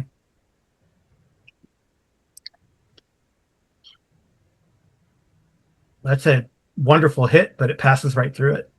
Yeah, that's what I figured. But that's all right. It'll keep him distracted, so I'll do it again. Okay. All right. Zorik, would you like to do anything? Okay, like I said, is it hovering above these people or is it like level with them? It's like level. Okay, I'm going to step and swing. We're going to move to here. Yep. Okay. With my long sword. Got that +2 javelin. It'll do full. Yeah, but I'm specialized in the long sword. So Yeah, I'll get one sense. attack this time and 2 attacks next round.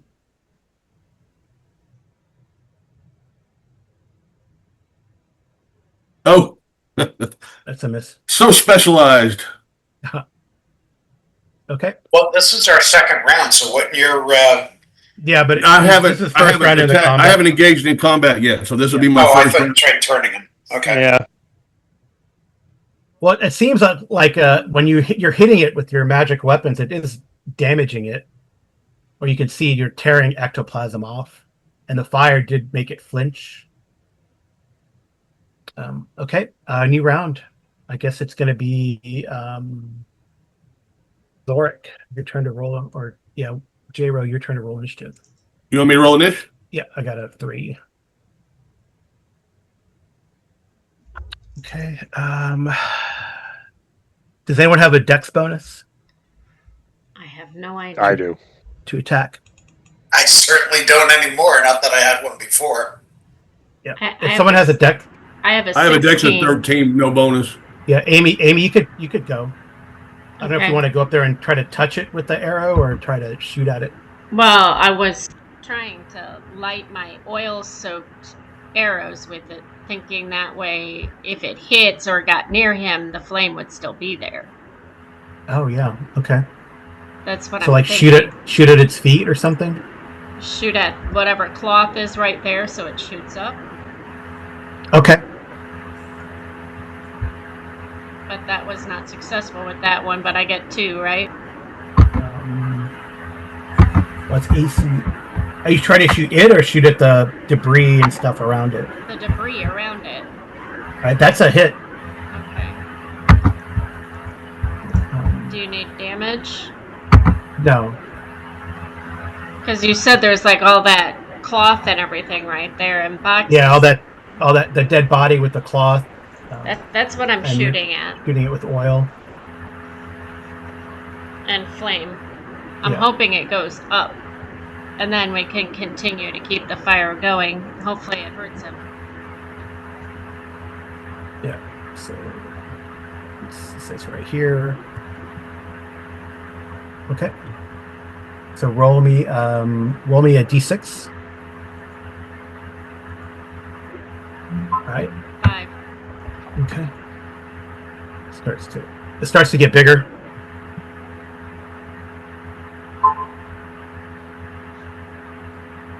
Because it either needs to move away from the flame or... Yeah. All right. It's gonna. right. Is that everyone? No, no one else has a bonus, right? To attack. I do have a dex bonus, although being in melee, I don't know if it's going to count for anything here. Recall. Yeah, you can attack. All right, I will then. Would this creature be distracted because of the fire at all? I was trying to get away from it. I'm sure. Yep. All right. I like how you have Bazali's longsword. That's awesome. All right. So before this round ends, seeing that my weapons did nothing, I'm going to yell over to the militiamen, telling them, bring me a lit torch. Okay. Oh. Yeah. Okay. So next round, I'll take my torch and go back up. But I just really wanted to start a fire underneath it. So. Yeah, I mean that's true. Okay. That's it for people who have a bonus, right? Okay. I'm gonna have it attack. It's gonna continue to attack Veer. That is a hit. I might want to leave here. The only one not damaging it, and it's picking on me. Oh. Well, maybe it realizes you're the slowest. All right. Okay. Now you're making me break up in the handbook again. You lose 5 points of dex. All right, I'm not out of dex, but we're. What are you at? Now I'm at 2. Okay. Oh, Zorik, did you want to? Oh, you're trying to force it out of your head, right? It was talking to you, or do you want to? I'm still seeing it attacking my friends, so I'm not believing that it wants help. Okay, so roll saving throw. Against spell again? Yep.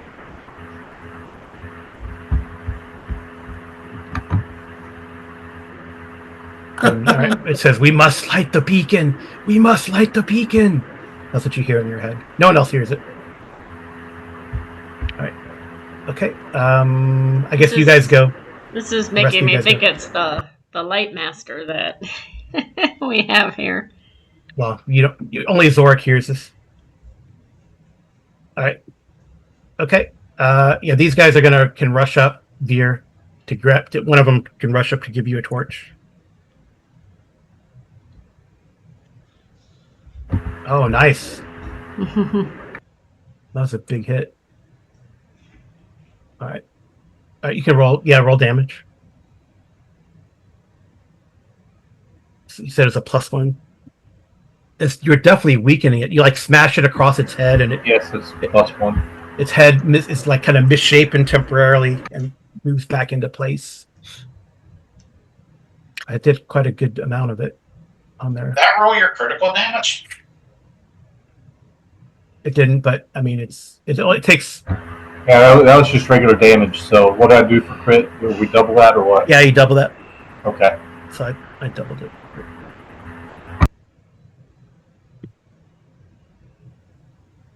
Just out of curiosity, if I throw something at the spirit, will it stick to it? It's probably not unless it's magical, I guess. Okay. Oh. Alright.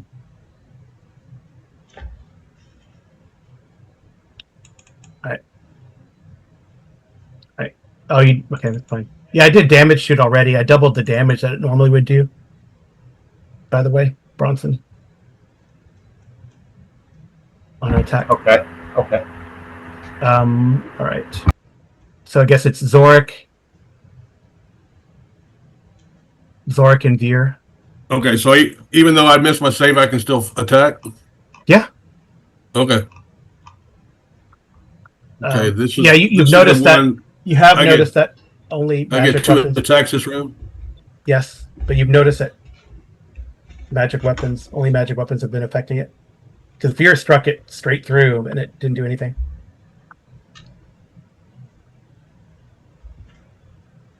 That's a hit, but it passes straight through. Even with the +1 longsword? Oh, you have a +1 longsword? Yeah. Oh, I didn't know that. Yeah, I was about to say. I'm pretty sure I'm pretty sure it's a Oh. magic longsword from the Yeah. captain. Oh, the of captain. Yeah, the of the captain. ship Nice. that we All fought. right. Okay. Nice. Well, that's 2 hits then. Very nice. You can see the tracker, right? So you are damaging it, but sort of minimally. Okay, so roll damage. Yeah.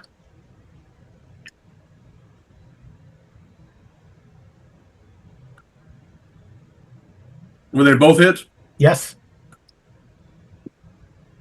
Yep. I did damage to it, as you would do damage.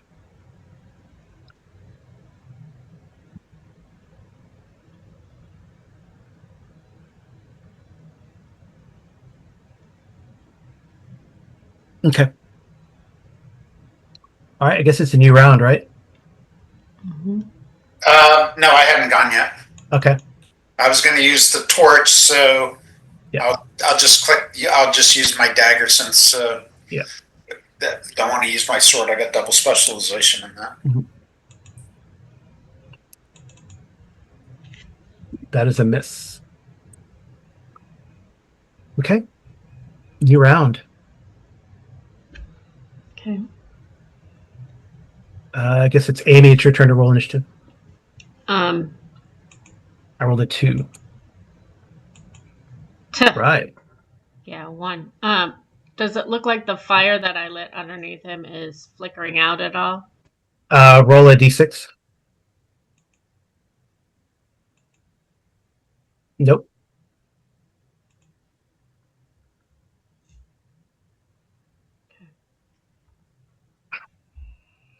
It's going to do another point of damage to him. Okay. All right. It's going to attack Veer. Of course. Fear needs to move. That is a miss, big time. Finally. All right, you guys.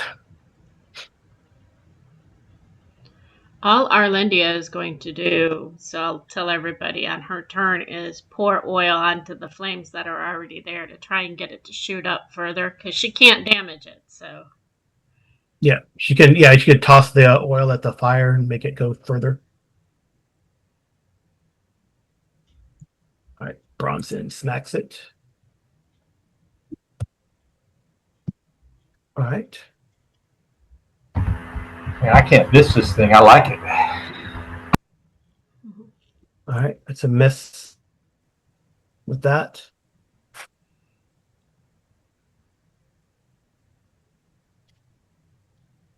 So, yeah. Oh no, Veer with the 1. Well, you know when you have a dexterity of 2. Yep. Well. So roll me a d12. Okay, nothing weird happens. Okay. So you're gonna toss that into the fire, right? Yeah. Well, I'm hoping, because I'm assuming that there's wooden stuff there too, right? So, Oh yeah, it's a big flame there. It's hot. Because will he take damage from it then? Yeah. Okay, what do I need to roll for that? Nothing. Oops.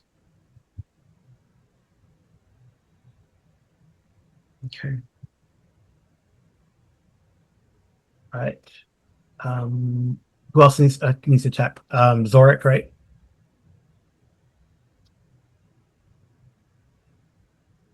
Zorik, you gotta step into the fire now. That's a hit though.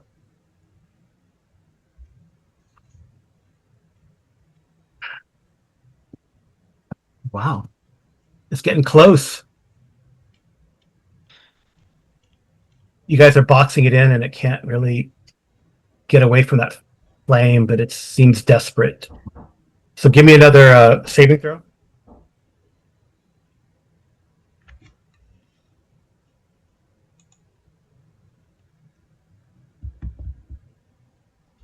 Zorik. It says, "They are coming! They are coming! Light the beacon! Must light the beacon!" I'm sorry, you're real faint. It says, really? Okay. Can you hear me now? Yeah, I can hear you, but before it was real faint. Oh, Well, that's probably fine. Oh, you're just trying to pretend you didn't hear it. All right. It says, "Light, they are coming. Light the beacon. We must light the beacon." Okay. Yeah, I'm gonna think in my head, then stop attacking us. All right. Okay. Obviously out of character, but it might be that the ghost is insane. Can't distinguish friend from foe in his current state. Mhm.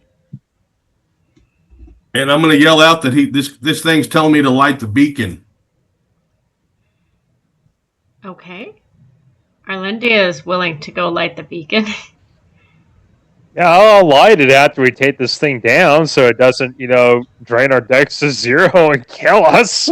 Right. Well, the thing is, I don't know that I've missed a saving throw, but I'm just saying that when he said protect me, like I said, and then he attacked. No, I'm gonna attack, and then it's like each time I miss my saving throw, he's saying something to me, but he's still attacking. So Yeah. I'm gonna keep attacking. Well, that's the reason why I made the comment. I mean, again, this would obviously be sort of out of character here, because I don't know what's going on in your head, but it might be that it's insane and thinks that we are whatever assaulted the town in the past or can't distinguish friend from foe. So it might be pleading for you for help, but at the same time, it has no idea what we are, only that it must attack.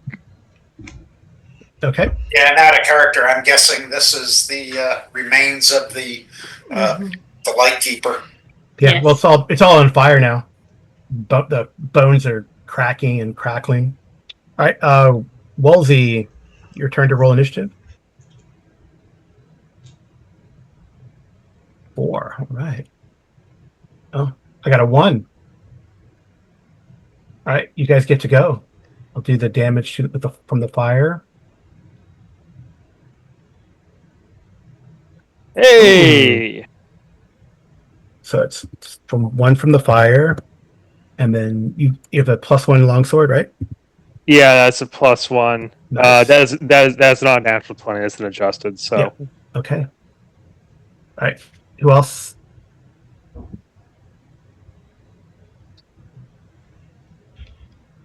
Oh. Oops. All right. Now they're messing it up.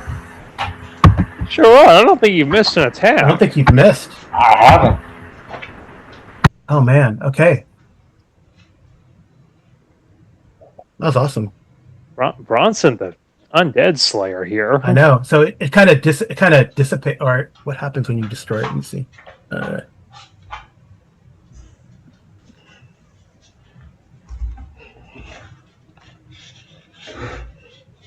Did you say it dissipated? Yay, we killed it. Flambe ghost.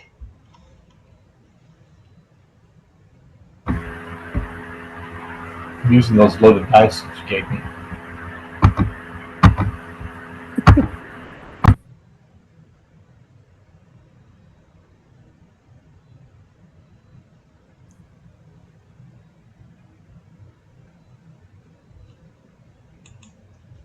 It's probably safe to bring the horses in now.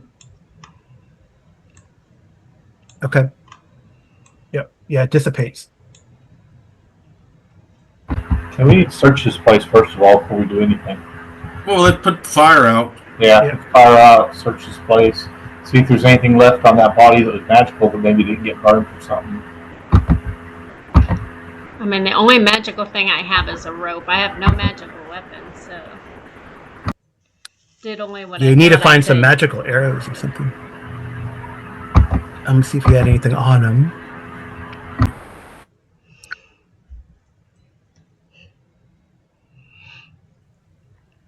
The body has a key. It's really like hot right now. I'm I don't sure we think can dip it in some water and cool it down. Which seems to be okay, I think. Let's see, it's not magical fire, so you burned the rust off the key. That was my plan entirely. Not. I'm sure it's okay.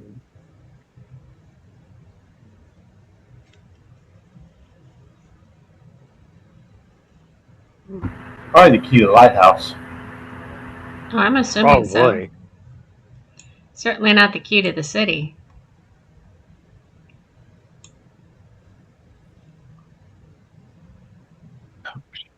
That's funny. Do I feel like agility returning at all?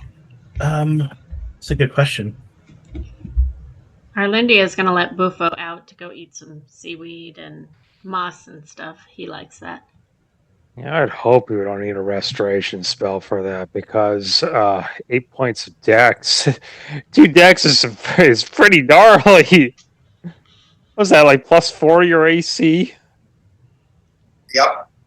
-3 missile, -3 reaction adjustment. You know, not that my reaction adjustment was good to begin with, but now it's all that worse. Okay. If you're pretty numb and tired, so if you realize if you sit for about 10 minutes, you're starting to regain your feeling. So it returns at the rate of 1 point per turn of complete rest.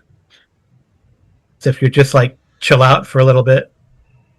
So I'm going to look at the party and tell them I'm not feeling very good. I need to sit for a bit. Yeah, definitely. Yeah, turns 10 minutes. We're going to need about an hour and a half then, which is fine. We can.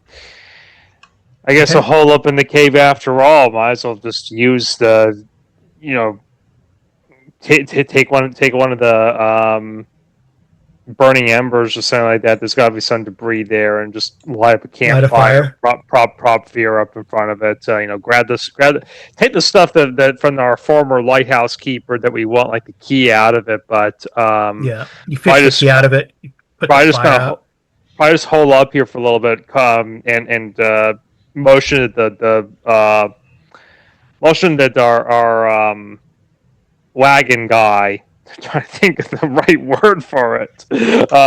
He can part the wagon in here. Yeah. So I'll spend the entire time that he's doing that, searching this cave, seeing if there's anything interesting in it, looking for secret doors, what have you, see if there's any carvings, whatever. Okay, you can roll for that. I was gonna see if Arlindia could scout a little ahead on the road up to the lighthouse just to make sure nothing's there. Okay. Roll a d6. You're pretty sure there's no secret doors in here or anything? So it's nighttime now. She can see. So that's what I was originally doing before that creature attacked us when I was actively searching. Did I? No, it happened so fast. Okay. Wolsey, Bronson's pretty sure there's nothing. It's just a cave. All right, Amy, roll a d6. I did. No, roll another one. Another one? Yep. I'm getting me up here.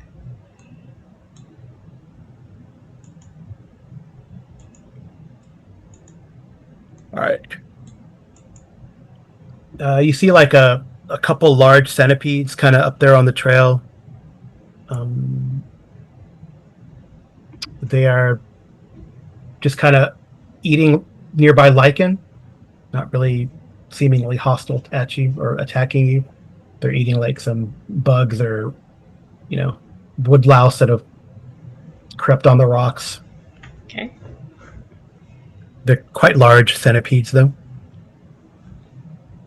But they're not dangerous to me, are they?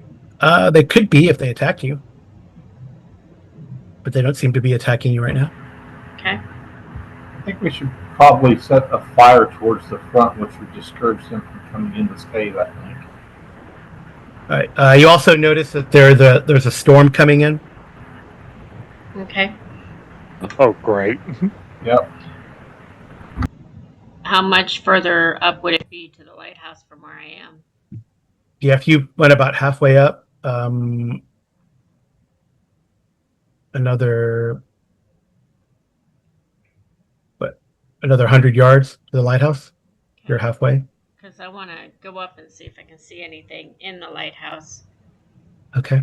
Anyone going with you, or just? It's up to them. I kind of wandered out. I told them what I was doing, but they don't have to. I mean, I wasn't planning on getting into a fight, but You said you were going a little way. I don't think you told us you were going all the way to the lighthouse. She's overzealous. Yeah, so it's about. Well, we can figure this out. To be honest, then I think that Reardon at least would have been just hanging back with Veer then, because his companion is in a little bit of rough shape after the fight with so the. It's about 300 yards or so up to the lighthouse. So, you're about 150 yards from it, Amy. If you. Yeah, she'll just scooch up that way silently. Does she have to roll stealth or something? No. Because she sees the centipedes. She would throw them some moss and stuff if she had it. Yeah, if you throw them some of your rations, that's they're definitely distracted. Yeah, just throw them a little something. Yep. Would they eat a raven? Because I could bring her some of the raven that I collected, but that's basically dinner for us. So. Okay. All right. So I guess you get to the lighthouse. You get inside the lighthouse before the storm happens. Okay. And about the time that Veer kind of recovers his dexterity, it's about 2.5 hours or so, right? There's rain coming down. It's making the entrance wet and the horses nervous. The occasional lightning that hits, but it's not coming into the. Well, you hope it's not going to come into the cave with an extra. The high tide won't, but So am I close? Am I close enough that I could use like my whistle sounds and stuff to veer in them and let them know that I'm safe in the lighthouse? And probably not with the storm going. Okay. Okay. We did get the wagon inside and everything here, right? Yeah. Yeah, I called for him to bring the wagon and the horses in. So if the water gets high, we could all get it inside the wagon. We got the elevator too. So So the lighthouse is built of weathered granite. It stands about 75 feet tall. The one-story living quarters is about 10 feet tall. That's attached to it. And if I look around, is there like an oil lantern or anything? Oh, you're going to go in? I thought I did. Okay. Because you said by the time I reach it, I would be safe from the storm in the lighthouse. Yeah. Okay. Yeah, you go. If you go in, use the key. It works still. Mm-hmm. And most of the interior is empty. There's a narrow spiral stair that rises steeply, making one complete turn before reaching what seems like the beacon. Oh yeah, there's like 2 other rooms in the exterior. Sorry, like there's the actual lighthouse tower, and then there's inside here there's a door. Maybe I'll just try to. It probably doesn't matter. You see these or not? Well, I don't know where you're drawing it, so. Doing this. Oh, okay. Yeah, so you're in here. In there. Okay, let me move me down. Let me get my toad. You can send the toad back unless you want to risk centipedes. Okay. Well, they're distracted right now, right? Well, they're probably not getting washed off by the rain.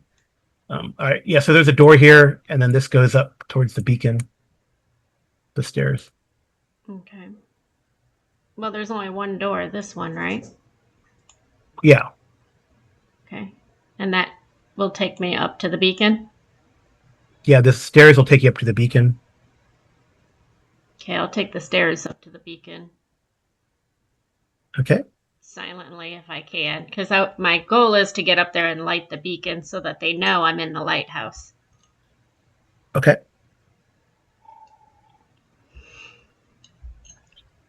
There's no guardrail. It rises like 65 feet above. Wow. Okay. Okay.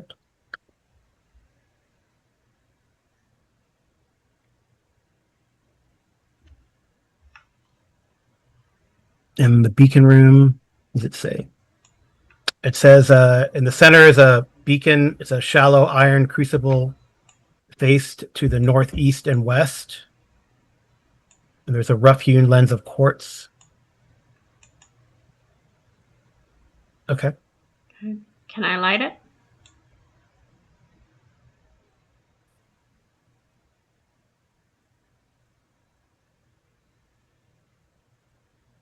Is that a no?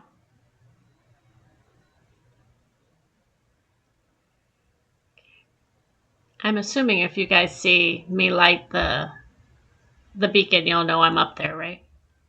I don't know if we're still in the cave. We're Yeah, inside we're the like cave. We wouldn't putting even out see it. fire and searching it. Yeah, I think after enough time has passed, we're probably gonna start wondering, where is she? But right now we were kind of hanging back, waiting for Veer to recover. Yeah, we wouldn't be able to find you out in the storm in the dark. I mean, we wouldn't think to go looking for you, I don't think. Right. Well, I mean, I'm just thinking that if I light the beacon, you'd at least know I was there.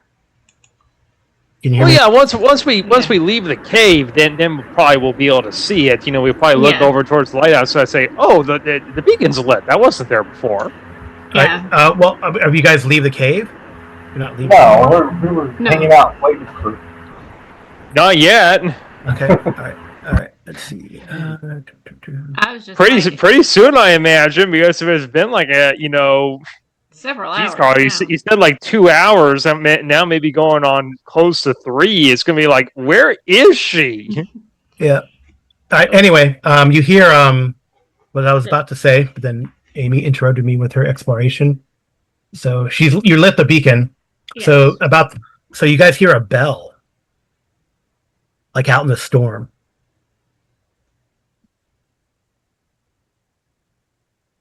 Well, I'm not moving because I just signaled to them where I am. Yeah. Even us in the cave, we can hear the bell. Yes, in the cave you can hear a bell. I mean, I'm assuming. Where would the bell be coming from? From like in the ocean. Like from the ocean? Yep. How bad's the rain? I mean, it's a storm, but it's not like It's not like a monsoon. no. Well, in that case, I want to go outside of the cave a little bit. Yeah, I'll peer out there. If it sees anything.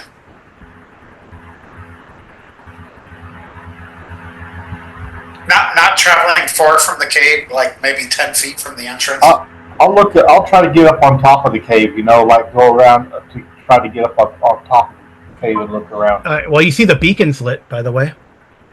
Oh, okay. I'll yell that down to the bottom. Who is that Reardon? Yeah, you can't really see anything through the storm if you're looking out of the cave. It seems to be coming from the west, so like back towards but you don't really see anything. So I'll relay the message that the beacon is lit. Of course, we don't know if that's a good thing or a bad thing, if that was Amy or if that was something else that lit the beacon. Did you take the key with you, Amy? Yes. Okay. And we would all know that she took the key. Yeah. So we have that knowledge. Yeah. Well, best bet then is that she's the one who lit it. So I'm thinking let's regroup with her, and then we can figure out what this, ringing the bell is. Okay. Probably our wagon master should just hang back here for now, and With the militia. yeah. Why don't we leave? Yeah. Why don't we leave? All right. Why don't we leave the militia here? Just kind of hold position while the 5 of us regroup and figure out what we're going to do next. You want to take 1 or 2 of the militia with us and leave the rest, maybe, or leave them all here? Yeah, that's a better idea. Why don't we leave 3 of the militiamen, take two of the militia with us, just so we have extra firepower in case there's any baddies. Okay, hold on. Give me a sec. I'm assuming I would have gone back down after I lit the thing. Well, you can, if you want to see stuff, you can look and see. Look around and see. Oh, The okay. thing. So I'm kind of thinking the opposite, that because we have a fire lit in the cave, I presume, that anything coming in from the sea is more likely to come to the cave first than the lighthouse, which they may or may not be able to get into. Well, if we got a thunderstorm there with lightning, Carl, if Orlandia's peering out at the top level, can she see anything silhouetted across the landscape or the horizon? I gotta figure out where I put this thing. Oh, there you go. That's not encouraging if he's looking for a baddie.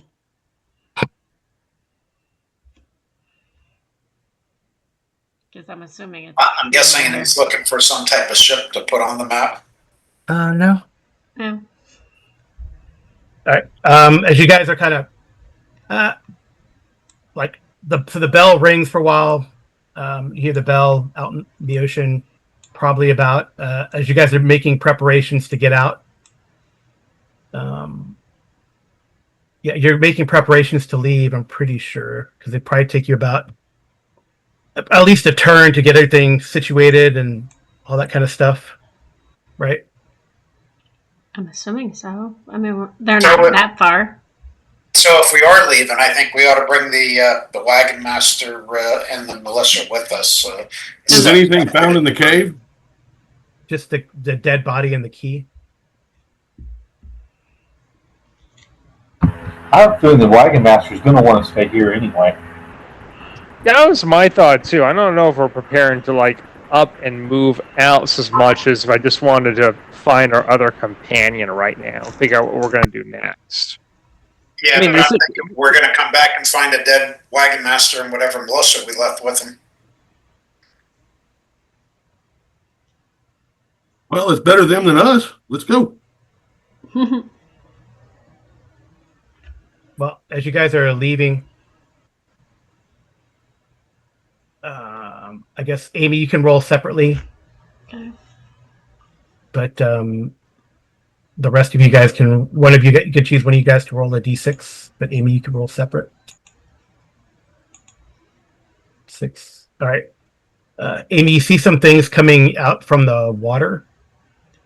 Okay. This right here. I don't know. Oh, up there. Yeah. You see that coming out of the water. You guys don't see it, or maybe it's coming up behind you. Well, can I yell or anything like that? Yeah, but I don't know if they'll be able to hear you from. Well, I guess maybe Veer might be able to hear you. He has a chance, right? Because you have a hear noise Veer type of thing. Looking, I don't remember seeing that on the character sheet for hearing noise. No, for elves, half elves have a chance to hear things. I thought they did. No. We can do the concealed doors and secret doors, but I don't see anything about. Oh, I thought they did. Oh, I know. Maybe just elves then have that. All right. Okay. Well, is it storming out really badly right now? Yeah. Okay, so if I. So you see, basically, you see him. You see what that looks like.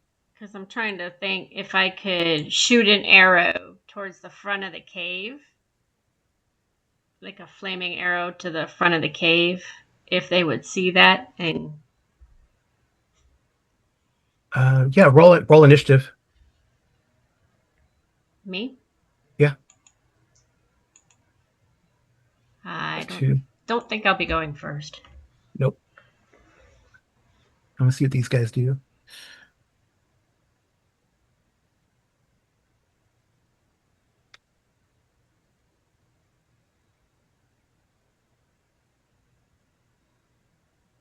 The horses wouldn't be getting restless? I think the horses would be restless. You guys would notice.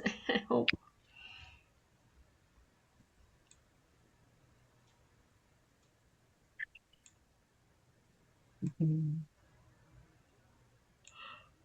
Emil, I'm not entirely sure if we'd be paying that much heed to it because they're probably restless anyway from the storm. From the storm, yeah.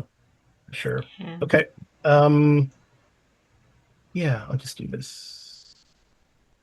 So you guys are kind of like around here, about to leave the cave.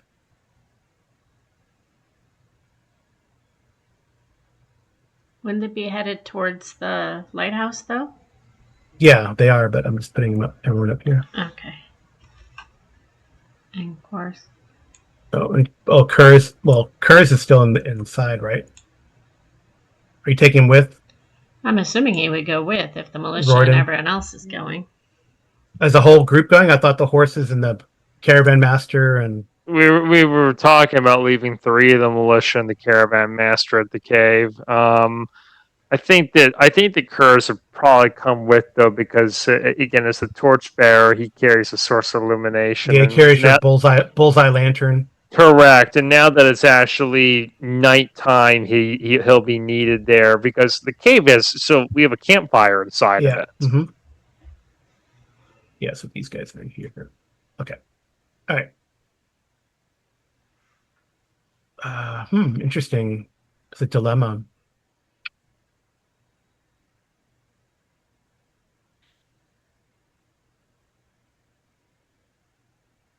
Okay.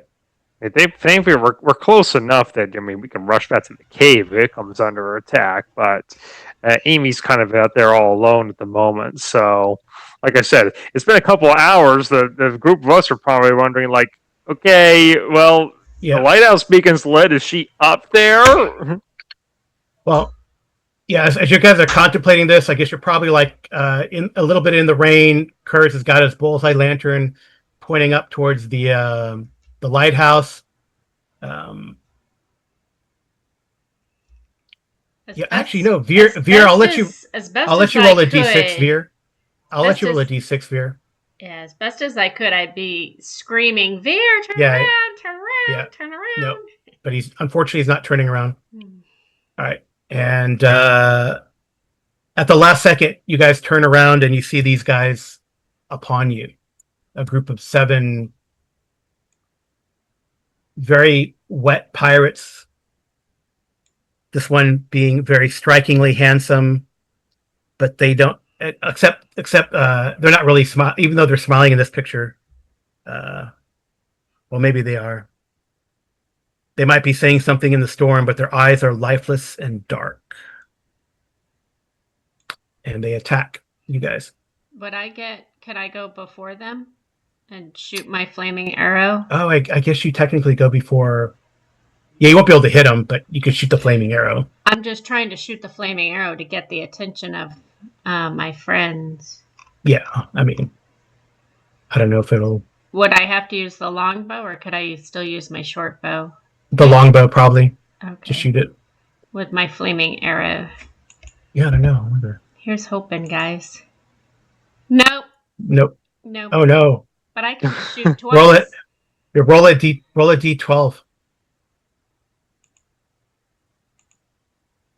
All right. Fortunately, you don't, light yourself on fire. No, but I get 2 shots, so. Yeah. Well, we got to see what happens with these guys. Okay.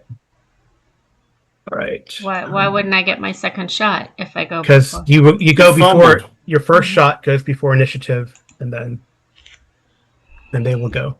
But wouldn't they have seen a shot trying to come from the top level of the No, he lighthouse? probably shot it straight down, unfortunately. Uh-oh, I probably hit one of those centipedes I was trying to keep happy. Okay. All right. Yeah. These things are on you. Do they get more than 1 attack? That's a good question.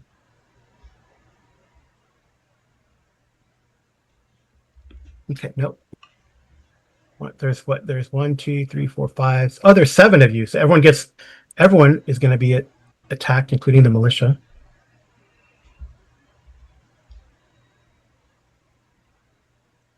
Okay. Oh, yeah, I won't do that. Oh wow, that's be awful.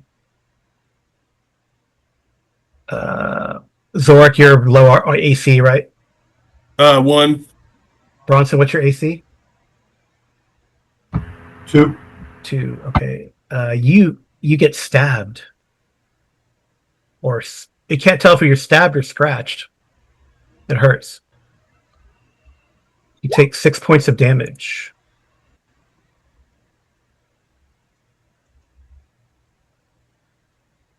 Oh, what? Kurz gets hit. Unless you want him to take that one attempt, and you're number 3, Riordan. What's your AC, Riordan? 1. 1. That's a miss on you. All right. So the one on Kurz, one tries to attack Kurz, but nothing weird. And then the other ones, 13. Veer, what's your AC? 3.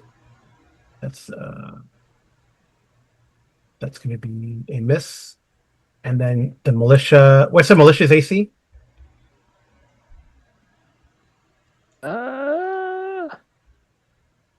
What did you give them?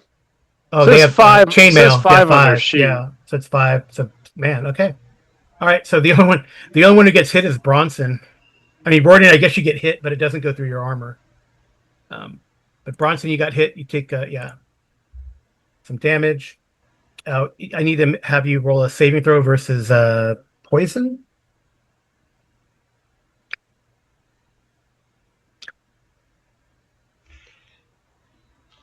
Are they deterred by the fire that's in the cave at all? No, they're attacking you guys. They're attacking. We're on like the beach right now. So Yeah, you're on the beach. Get back in the cave. Right. We so I need extinguished the Wolsey, I need fire in a the saving cave. throw. Yeah, for Wolsey, I need a saving throw versus poison.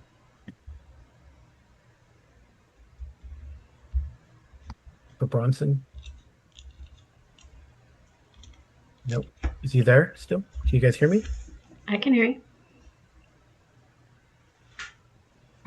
I could hear you. I was just trying to roll. It wasn't good. I'll just roll a d20. Yep. I couldn't find a place to click on it. So. Oh, okay.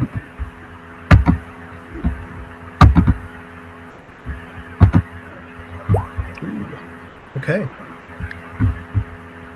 It's whatever it stabbed you with, where it stabbed you, it's really like itchy.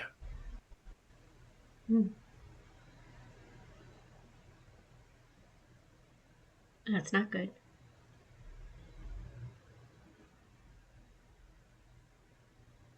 Oh,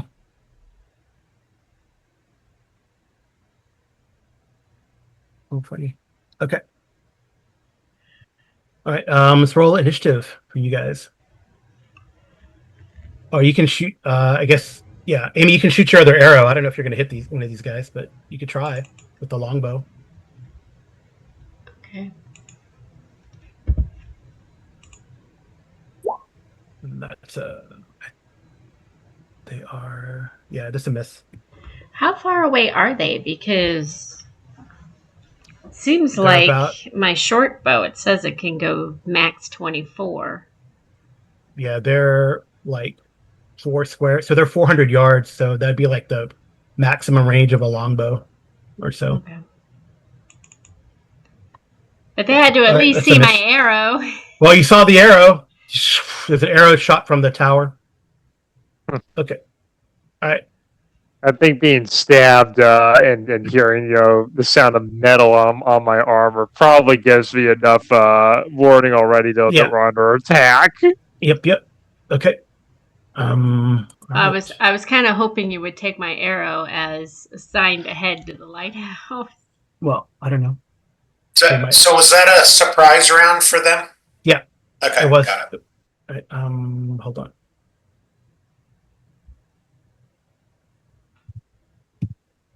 Well, presumably now that we're facing things in battle, do these also look incorporeal? Do they look? No, they look solid. Okay, so they're like flesh. These are more like zombies or revenants or something like that. They're not specters or wraiths. No, but At least to our general appearance, Right. not Mhm. Yeah, not saying that we're going to be able to necessarily identify specifically what they are, but they don't look like the ghosts you fought earlier. That's my point. Right. Yeah. Well, he said their eyes were animated, so Well, their eyes are like black and lifeless. They're probably undeadies.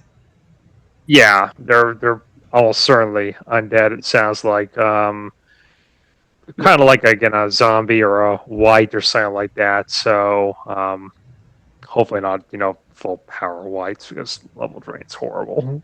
Mm-hmm. Right. I'm just setting up their tokens. Oh, to move them down here. I'll figure it out. We'll do it in a sec.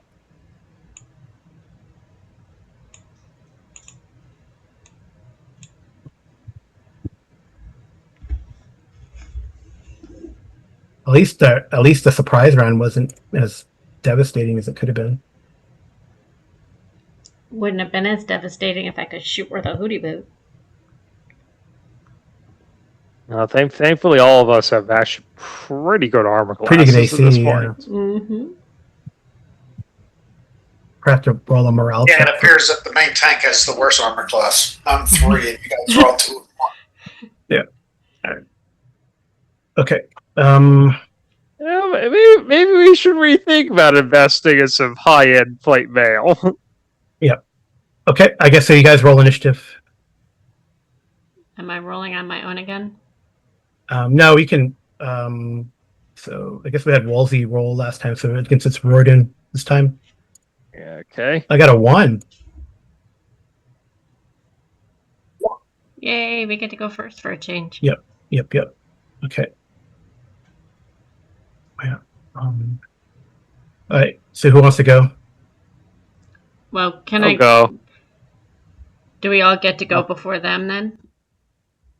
Yeah, I guess Amy, you can shoot again, but I don't know if it's going to be. They're all in melee, though. I don't know, except maybe Kurz can back away. Well, I mean, are they all outside or are they inside the cave now? No, they're outside. They're didn't you say she was 400 yards away? Yeah, it's like she's far. It's far. I don't even know if that's extreme long range. Yeah, honestly, her best bet is to just try to get out of the lighthouse and get down. Start running down there. I thought a longbow was 600 yards. It is. She's using a short bow. Well, I was using the longbow. Oh, you have a longbow? Well, yeah, but Yes. Oh, Carrying both? Hey, Carl, just in case you didn't see that, Woosley was asking for the Zoom link again. He dropped out. Oh, okay. Let's try. It's in the chat. Yeah, but it's really far away. I mean, I'll make my way back down. Okay, but your movement's pretty good though, right?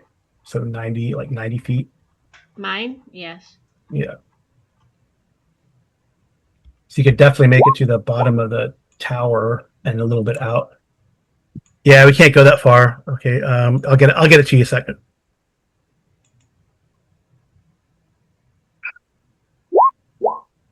I got it. Okay, thank you.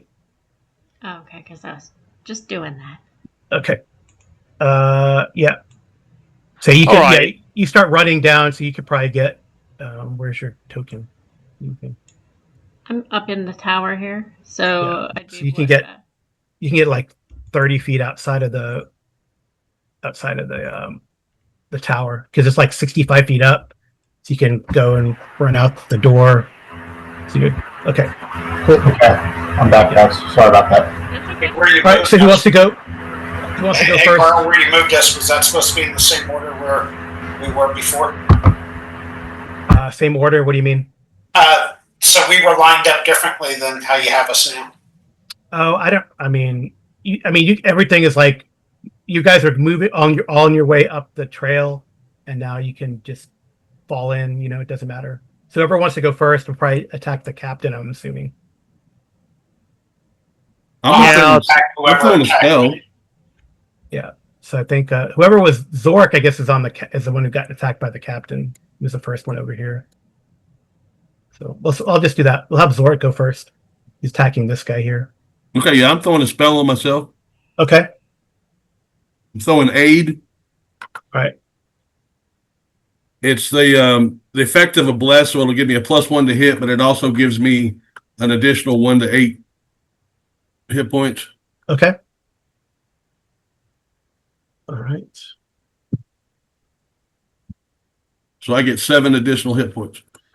Yay. And those hit points are subtracted before my actual hit points. Yep. Okay. That's you. I guess next it was Bronson was next on that. So was I poisoned? I'm sorry, I missed it. Whenever you were giving that description right after my session. Well, wherever it struck you is itchy. It's itchy. Yeah. Okay. So I'll say it struck you in the. It slashed you across the chest. Wonderful. Okay. I have plate mail. Huh? I have plate mail armor. I know, but it Okay. it penetrated it. Okay. Well, it slashed you with a blade, but it felt like claws. It was weird. Okay. Has anybody attempted to turn? No. Nope. We just. Okay. This is our first real combat round. The first combat round. Okay. I'm going to attempt to turn. Okay. All right. Go for it. Oh, I think you. Oh no, they turned. Okay. 11. That's pretty good. Woohoo. Okay. Good. I'm glad they did that.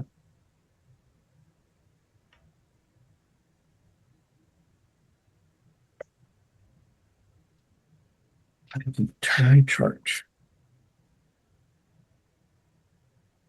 4th level, yeah. Nice. All right. Roll your damage, your turn damage. It's a number that I would turn. Is it a D6? Is it D8? Is it D6? I thought it was 2d6. 1d12, I think, wasn't it? No. Yes. I will look it up so we can remember it. I feel like it's a 2D something. But...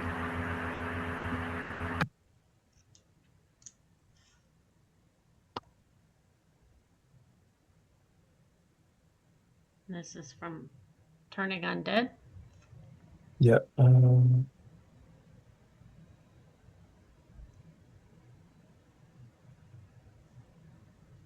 think it's a D12.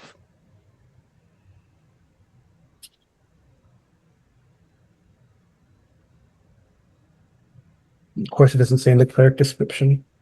Mm-hmm. Of course not. I'm shocked it doesn't say where the matrix is, but I think it's in the DMG for that. I'm looking off of my PDF of a DM screen since you should try to have that open when we're playing this game since it's got a bunch of useful reference on it. And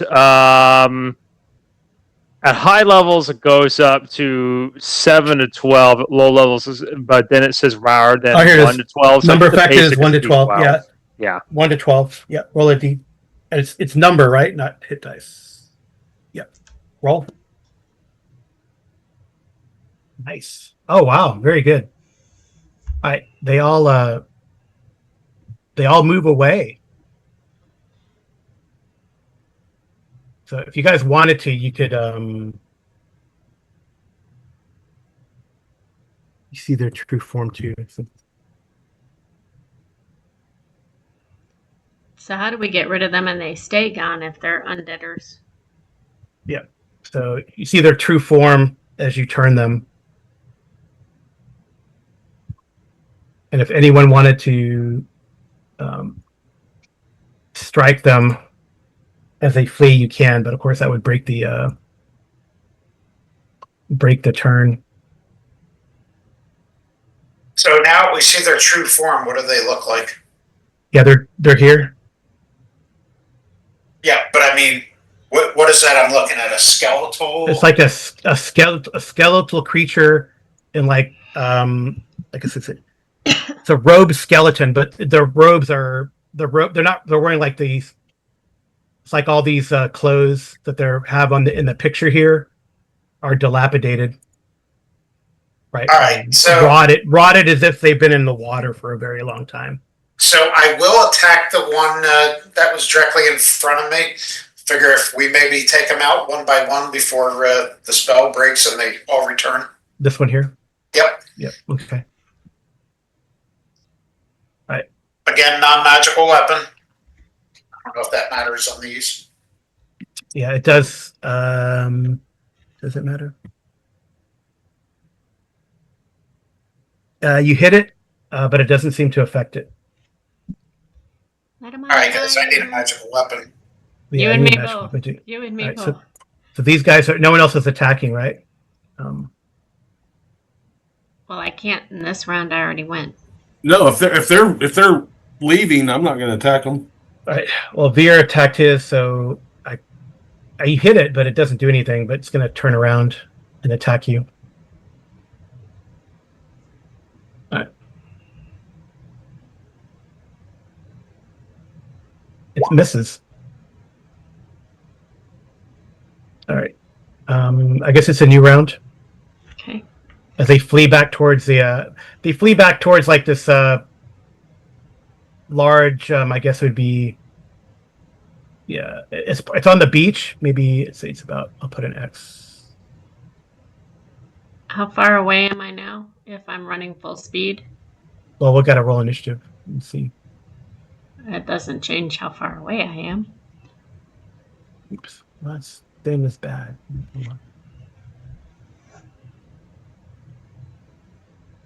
So here's the thing: even though they're fleeing, they're going to be back when the spell breaks. So we do need to take them out.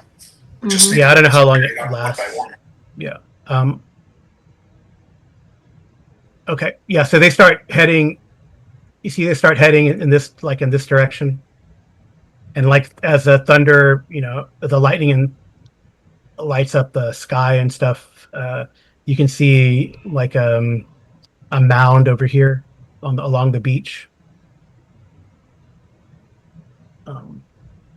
Okay. Mm. All right. All right. It might be the source of evil here, but All right, well, so we got to roll. We got to roll initiative. So, Snake, if you can roll initiative, please.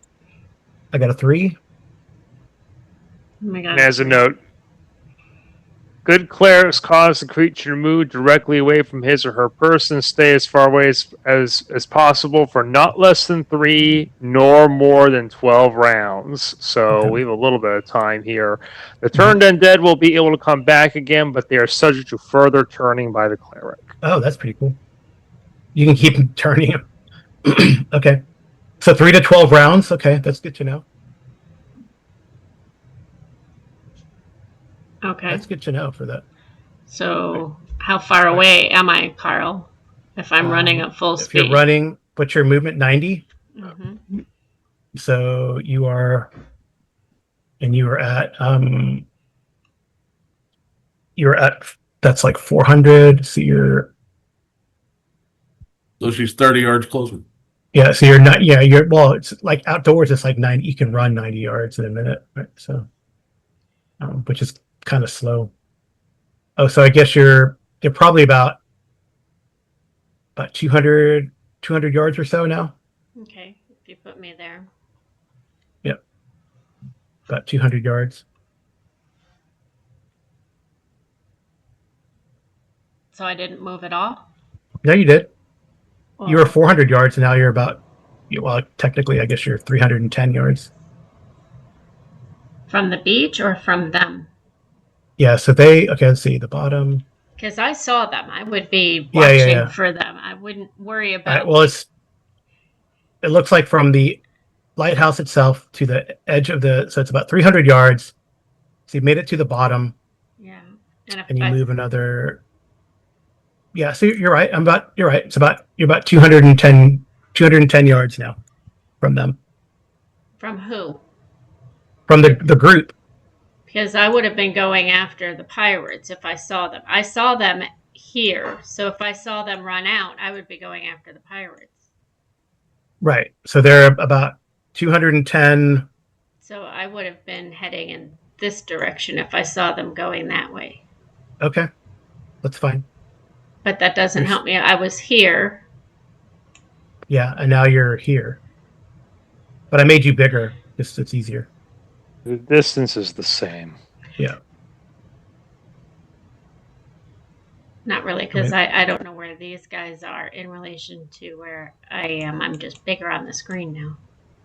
Yeah. Well, they're 310 feet from us. I'm not good with this theater of the mind thing. On the map we're on, I don't know where I am in relation to the pirate that I saw running. I'm just bigger. Oh, yeah. They're there.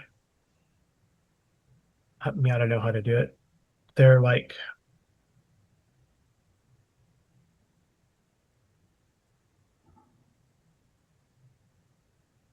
So they attacked the group around here. And now they're moving in that direction. So you are probably about here. Oops.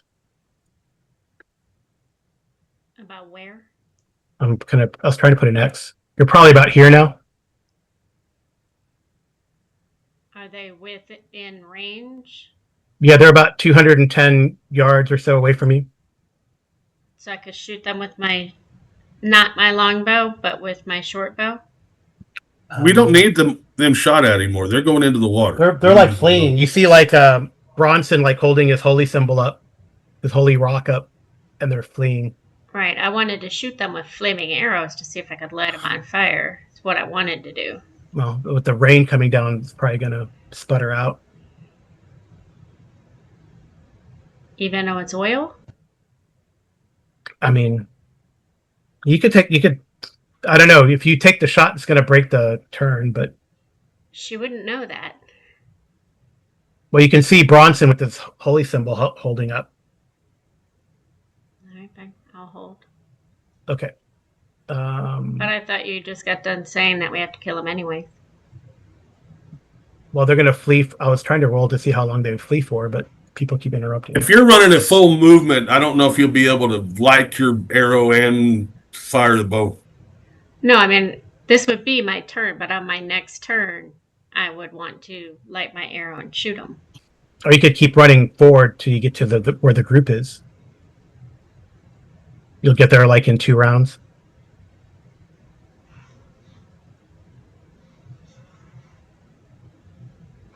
All right. Well, we got to resolve this fight here. Right. Veer, you don't have a reaction adjustment, do you? Nope. All right. So we attack at the same time. Yeah, there ain't no point in me attacking. I don't have a magical weapon. All right. That's a AC. That's an AC 6. That's a miss. Yep. All right. Anyone else want to attack this one? Yeah, since the other ones are retreating into the water and this one's fine, I'll step up and swing at it. Yeah. Well, they're retreating down the beach, but yeah. I mean, well, they're retreating from us, but I'm just saying Yeah. This one didn't retreat, so I'm going to step up and swing. Right. Okay.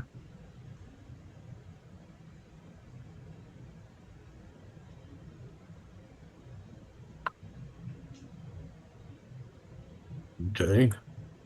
There we go. Nope, that's a miss. Okay. I will suggest to Royden that he fires an arrow at one more. But I will keep my holy symbol up. Yeah. You prefer that I open fire on them rather than try and tackle On one. Just well, I mean, or use the magical just on one other one. You can go up and attack them. I mean, yeah, keep 2 of them here. Okay. Then why don't I take one of the oil-soaked arrows and don't have a torch on me right now. I guess it's a minute long combat round. I can probably light it and then shoot. It wouldn't matter if it was magical or not because he swung at a non-magical weapon with a non-magical weapon and it stayed. So I think just any arrow, just any form of attack is going to break the. Yeah. Well, he hit it, but it didn't do anything. That's the way I rolled it. I mean, you All can right. move up there. You can move there and attack it with your longsword. It's probably the better option, frankly. All right, why don't I charge one of these on the side then and hit it with the longsword? Oh, not the one that stayed. These other ones are fleeing still.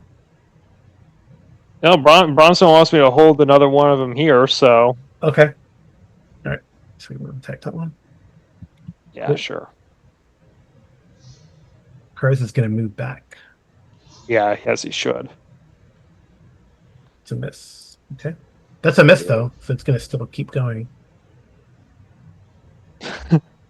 Well,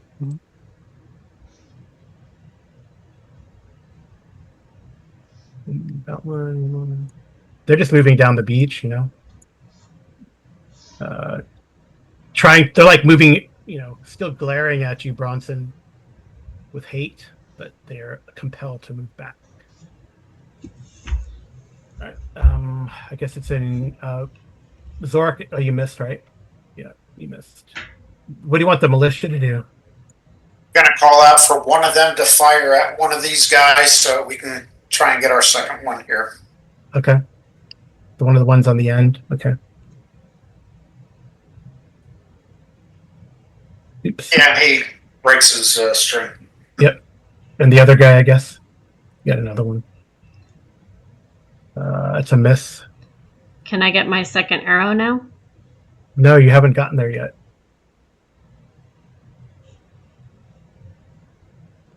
All right. You went. Okay. They're only going to shoot once. Is that? Oh, sorry. Well, the one guy has to redo the string, but yeah, the other guy. so the other guy. That's a hit.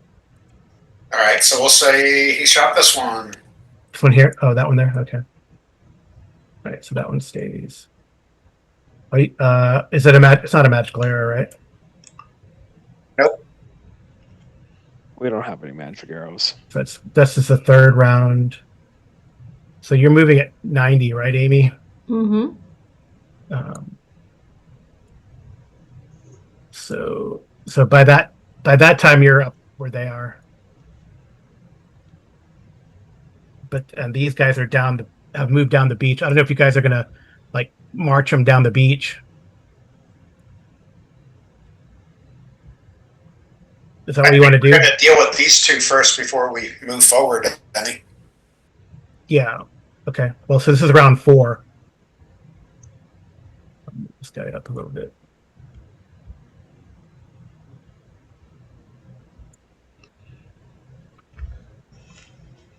Can I wrap my rope around one of these guys? Yeah, we gotta roll initiative, but yeah, we can Not start. slap him with it, wrap it around him, and tie him up with it. Yeah. Okay. Let's roll initiative. So I guess Snake. Isn't this round? I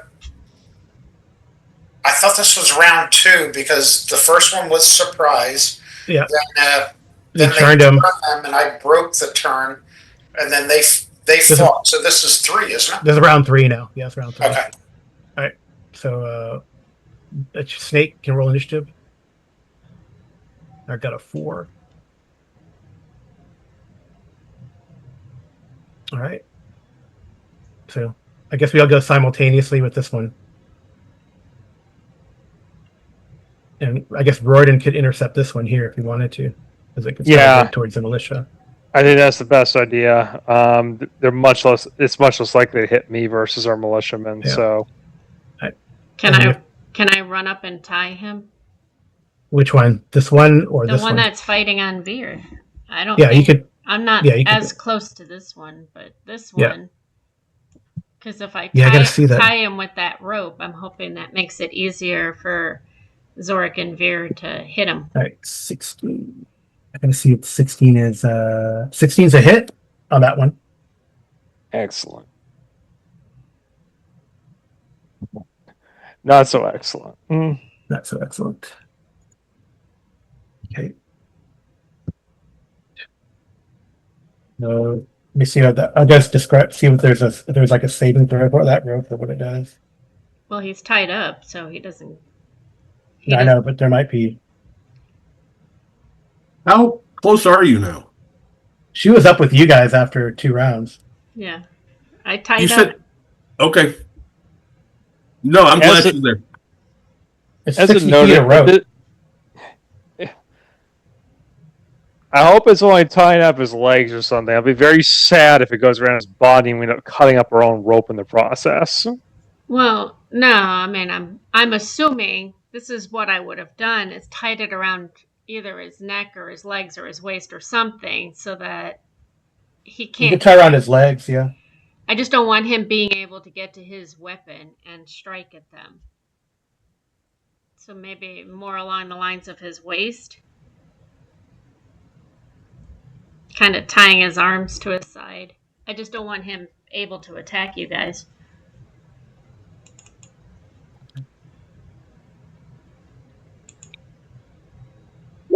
All right, it is caught. It is not able to resist the entanglement.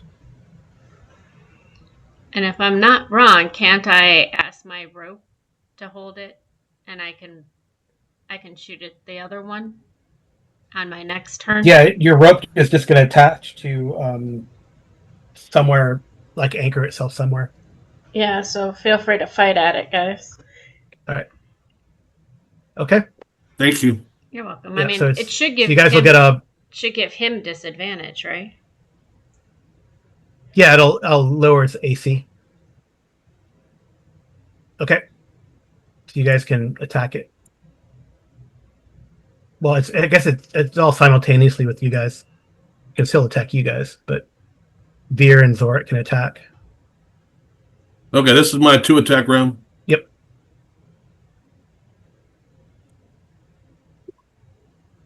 It's going to attack Veer. Sorry. Can it? It's tied. I guess if you put its arms to it, yeah. Well, I that's a little different. tied its arms to It its missed. waist, so It missed anyway. That's a hit. I don't know Zorik. how he could have gotten to a weapon. It missed anyway. So Zorik, it's a hit.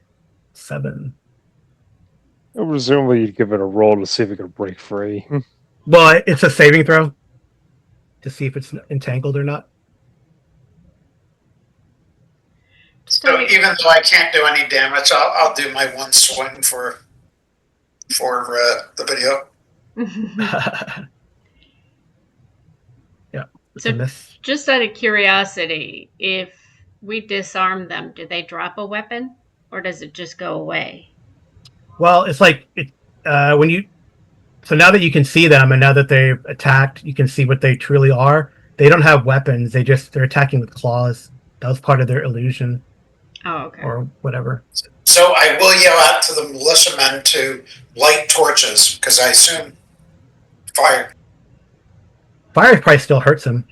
Had a sneeze. Yeah, that fire would Its be energy is different than physical attacks, even in this game, apparently. So, okay.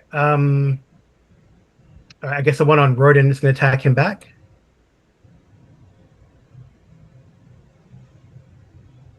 And that is a hit. Well, it's AC. It's going to be AC of 1. I am AC1. That is a hit. 3 points of damage and a saving throw versus poison, please.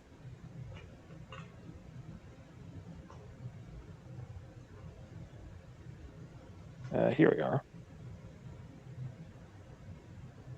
Oh, nice. Okay. Yay. Right. All right. Okay, 3 points of damage. All right. I think it's Bronson. You're still holding him at bay, right? Driving him back. Yeah, I'm holding it bay. I'm assuming that's what I have to do. But with my knowledge of the itchiness that I'm feeling and knowing what these things look like, do I have an idea what they may be and what Yeah, I you can roll a wisdom check. So roll a d6, like a test of wisdom. So my default 1d6? Yeah, just my default skill roll. Test of. Oh, so these are because of how they resisted Zorik's turn and what they changed into after they struck you. They're called Wekuvas. Their claws can cause disease. Okay. I don't tell them that. Yep. Duly noted. At this time, I don't. But you don't think you're going to turn into one of these? It's not like Okay. that kind of disease. Right. Since I've already been scratched, I don't want them to be afraid of me. Yeah. Okay. I probably found a weak point in your armor, scratch where the chain and the plate kind of are, near your on your side or something. Okay. So right, it would have scratched through your plate armor, but you know what I mean. Yeah, I got you. Okay. Okay. New round, right? Mm-hmm. So I think it's that's Zorik can roll initiative for me. I got a 2. We got a 3. Yep. So this is round 4, right? Mm-hmm. Yep.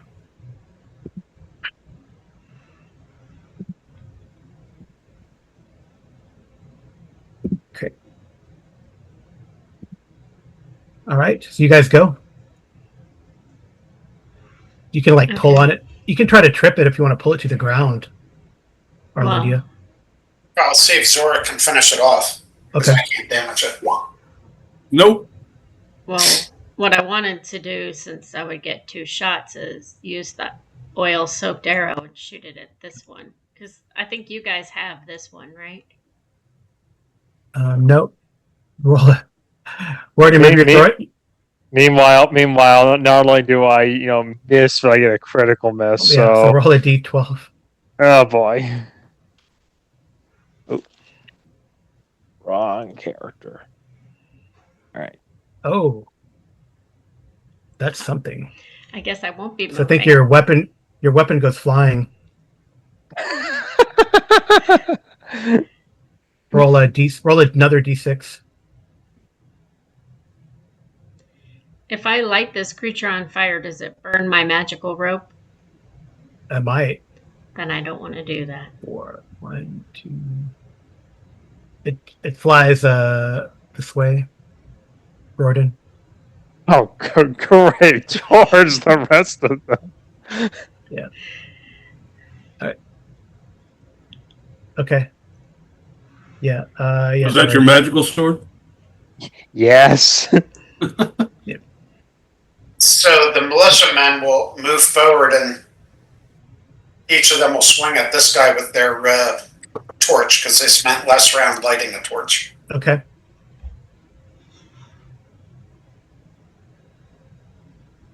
And they both miss. Yeah, and that torch goes out. That one guy. So on my niche, can I try to get Veer? Did you already swing just now? I didn't, but Okay, it doesn't matter if I do or don't. I'm glad you haven't done your action. I'm gonna toss my flail in his direction and make sure that he knows to use that.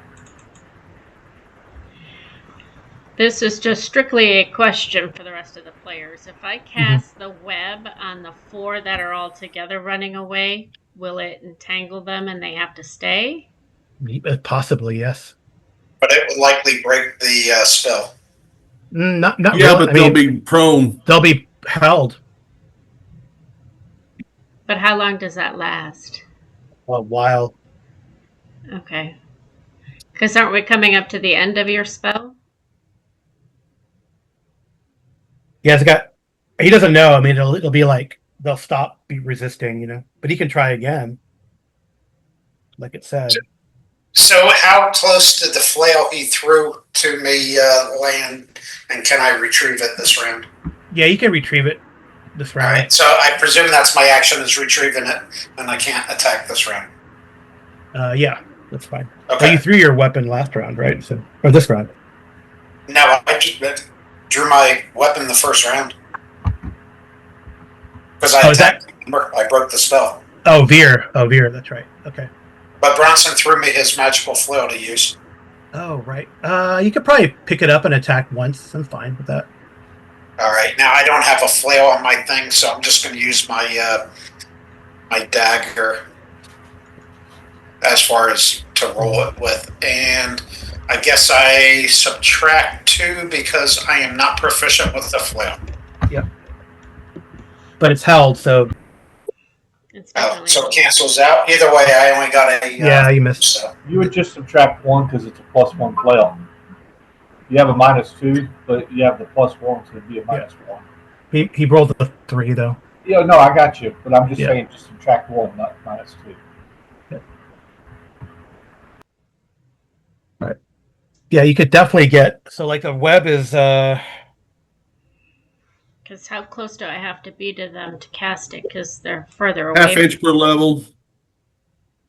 so she's what, 3rd level? You gotta get like I'm 4th level. 15 fighter, yards, but 30 level. feet. 30 feet, 15 yards. Okay, so I should be able to get to here and cast it, right? Yeah, you can move up. You can move up to them. And do it. Okay, how do I cast it? I just say it. Well, are we done with this round, or is it a new round? I don't know who all's gone. I think we've all gone except for them. Are you letting go of the rope? I mean, what it's Well, the rope will attach. The rope will attach to something. Right, it's magical. It goes where we tell Okay. it to. Yeah, I don't have to be there for that. Yeah, it'll just attach to the like a rock or something. It'll tie around a rock.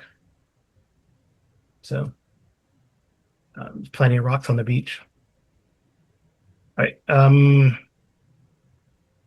Yeah, they got to go. Right, they get to go. That's what you guys do. You try to confuse me to see if I miss my turn. No, I was honest. I told you they had to go. All right, so this one's going to attack Zorik. AC, that's going to be AC 3. It's a miss, right? Zorik. AC 1. Yep, it's a miss. And then the ones down here, it's going to attack one of the militiamen. And that is an AC of 5. So that's a hit on one of the militiamen. Do they have shields? Wouldn't they be an AC? Oh, yeah, they do have an AC 4. That's right, the shield. You're right, shield. In melee, they'll have a shield. Okay. All right, so that shield, like, it rips across his shield, messes up the nice paint job that you guys put on there. Probably the one that dropped his torch because he was so scared. Yeah. Okay. That's it. New round. Okay. So I think Amy, it's your turn to roll initiative. I got a 4. So All right. I want to cast my web against them. Yep. But can I go before them? Yeah. Yes. Okay, so how do I cast the web at them? You just say you cast it? I cast it. How big is it? I can't get all of them, right? You can get those 4 probably. Pretty sure. Let me see. But not this one. Oh, yeah. Not You this. can get the not that one out there, no. Okay. The web covers a maximum area of 8 cubic inches. That's 80 feet, 80 yards. 80 feet. Yeah. That's plenty of room. She can web them. These 4. Yeah. Do you have a little web sign?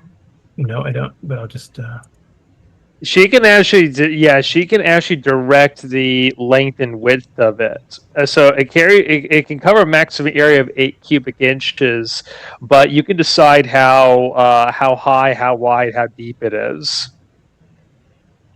I want to capture them all and make them go prone, is what I'd like to do. okay. Creatures caught within webs or simply touching them become stuck against the gluey fibers. Creatures of less than 13 strength must remain fast until freed by another or until the spell wears off. So this guy's only like 10 feet away. So she can, I mean, I would have liked him whipped too, but you said I couldn't. well, let's see. This would be 5, 10, 15, 20, 25, 30, 35, 40. Yikes. So that's 40 that's 40 feet that way. I don't think I realized this was in first edition until I read the spell description just now. And maybe this is in second as well, but this won't apply to these guys. But for every turn in trapped by a web, a creature has a 5% cumulative chance of suffocating to death. Yeah.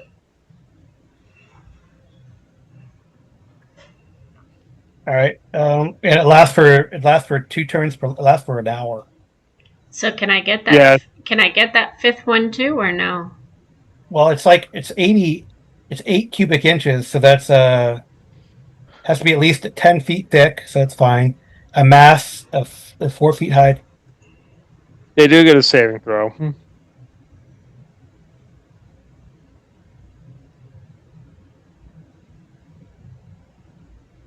Oh, they do. No, only if they're a certain strength. I thought. Let's see. So this guy I can't get, Carl. This is my continued question. Yeah, I know. I'm trying to figure it out. All right. If a saving throw versus the web is made, 2 results may have occurred. If the At creature has room -2. to escape, he's assumed to jump Yeah. 3. If there's no room to escape, then the webs are only half strength. It just says saving throw negates are 1/2. So there's the answer. Okay, so he Okay, does. well, I say you can get all of them. It's a big. Okay. It's a big. They're only 40 feet away, so you can make it like Okay. 40 by, 40 by 20, basically, Okay. I'd like to to cover get the him. whole front of the beach. All right. Well, they get a saving throw when it's at -2. So probably the ones in the middle, the only ones that can really like escape are the ones at the ends. The ones in the middle are just gonna be half, right? It doesn't.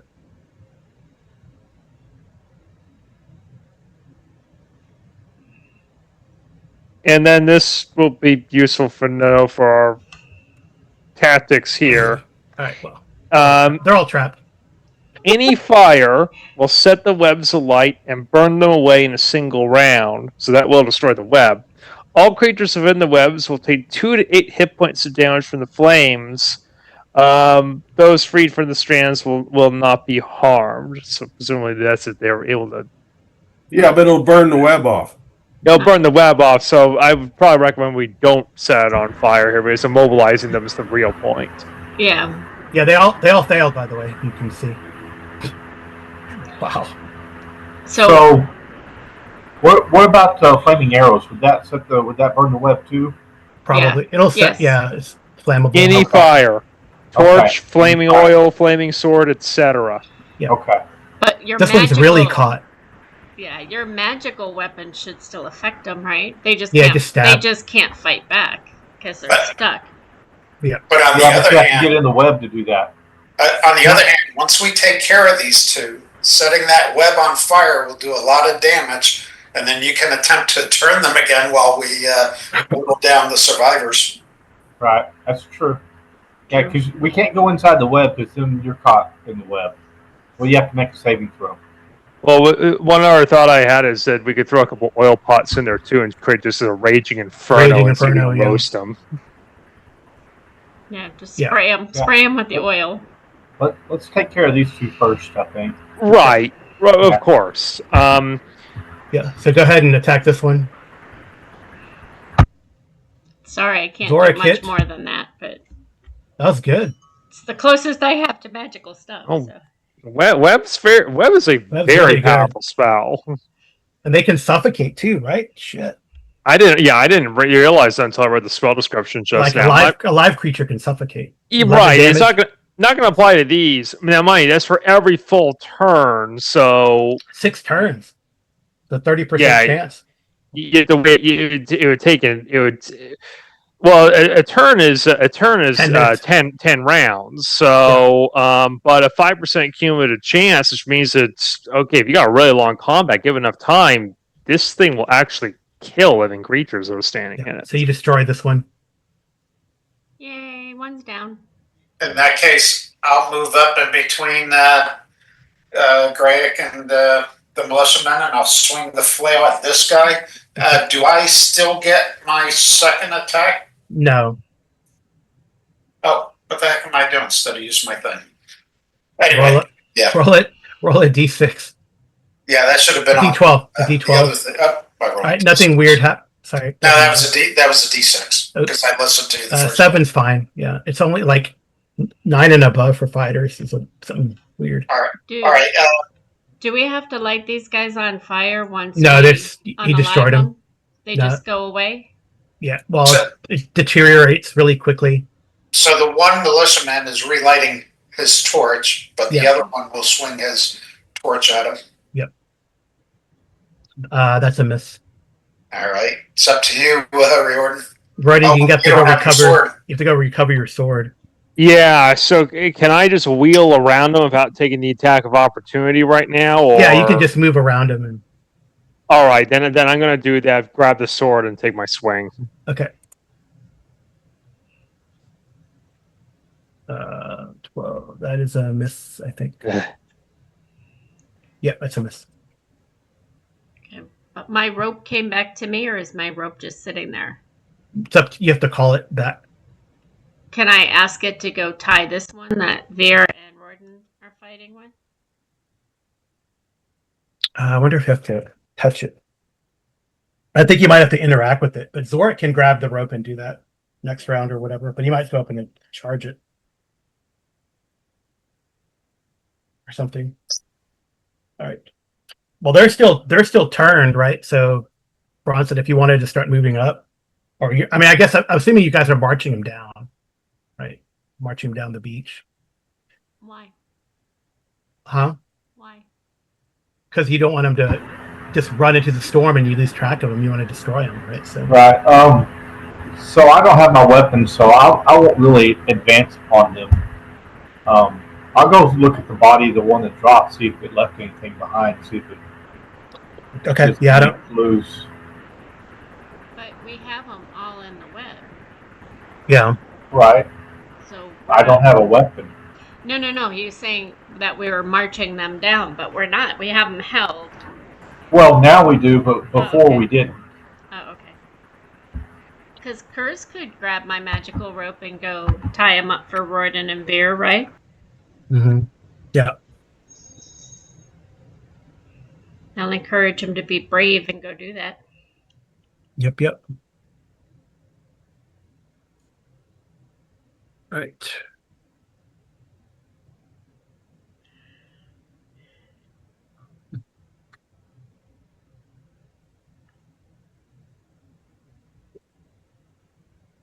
Too bad I don't have a is bell that, to ring.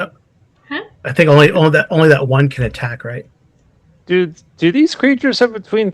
I guess that they wouldn't give you a strength score. Would it be based off of hit dice? They have hit dice, but it would tell if it was an exceptional creature. It'd say if not, then it's less. It's going to be less. You know what I mean? All right, because the rules for breaking through webs are all based off of whatever strength that it's not going to have. It's not going to have an exceptional strength. None of these guys. Even the named one, the one that looked like the captain, doesn't have an exceptional. All right, then score. they're not going. And then if they don't have between 13 and 17, they're not breaking through anything. Then nope. Yeah, it doesn't say so. And they're not huge creatures. It's not like you're facing an ogre. So no. Okay. All right.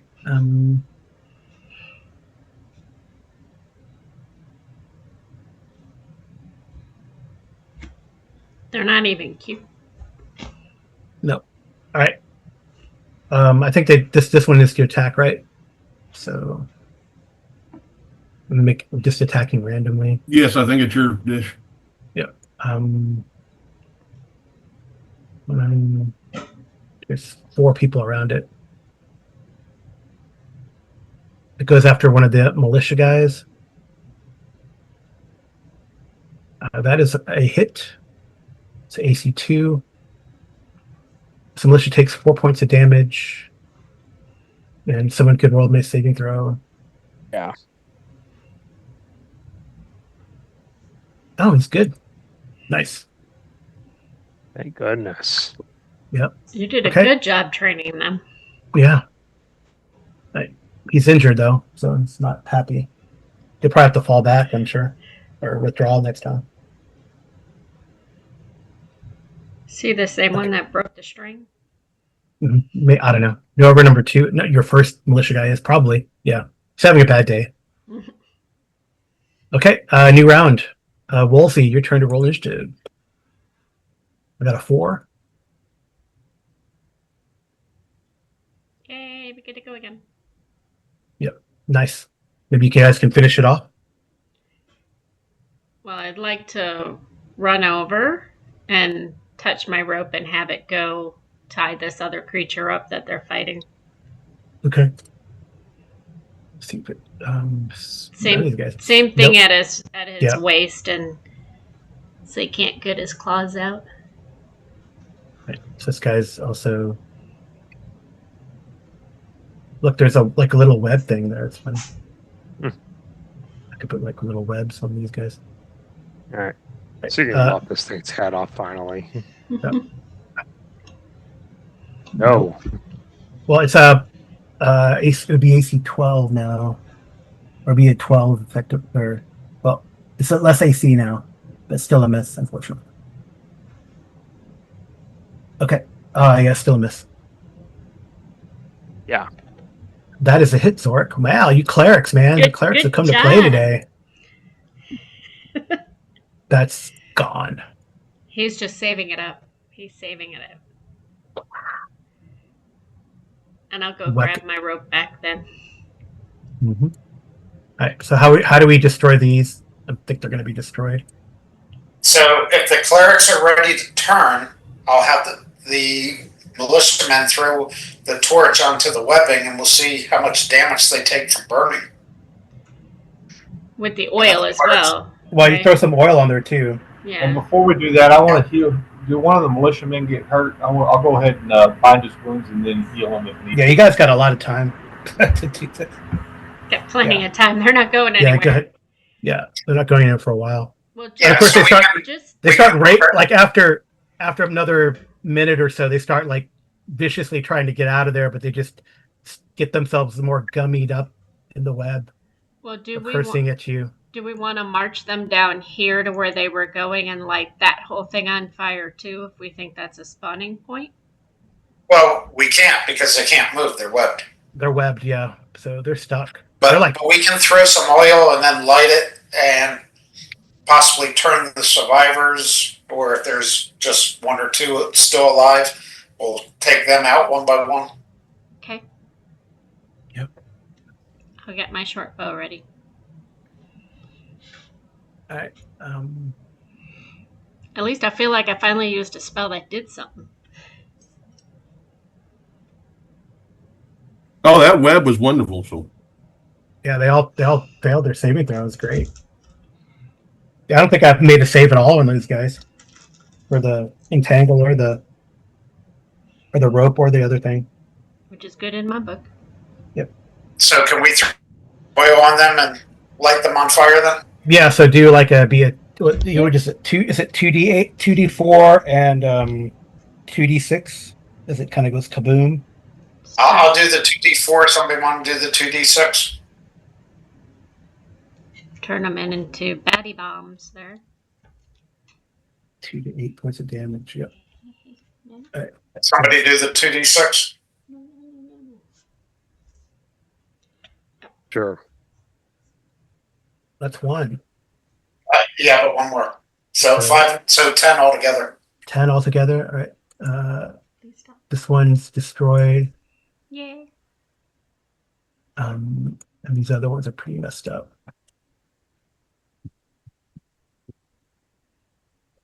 And I have to roll. They might still be on fire because it's oil now, right? Mm-hmm. Oil the web goes out, but what about this one on the very end over here? Yep. All right. Okay, I got to see if these guys save. Well, saving throw. We can't see his stats. He's just stuck. Oh, really? Yeah, it's just funny. He has a little webby on him, though. There we go. There you go. All right. So the other 4, I got to see if they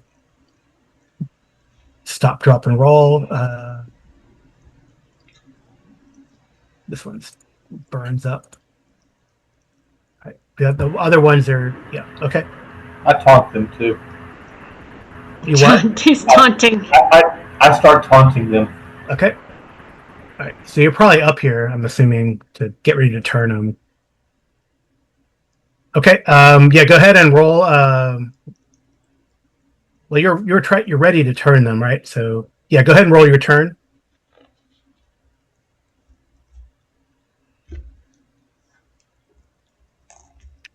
Yeah. Okay. Oh yeah. So they're they want to come at you, but you like just force them to keep going towards that mound over there. And you get close and you see it's probably the remains of their ship. So can we shoot them now, or do we still have to use magical weapons on them? You still have to use magic weapons and stuff on them. So I don't know how you want to. Are they still on fire? Not anymore. They're not. No. This one caught on fire and burned out. It's dead. It's destroyed. And this one's destroyed. Then I want The rain's probably helping them out. Yeah. So I want to run up to this one and swing the flail at him. Okay. This one here.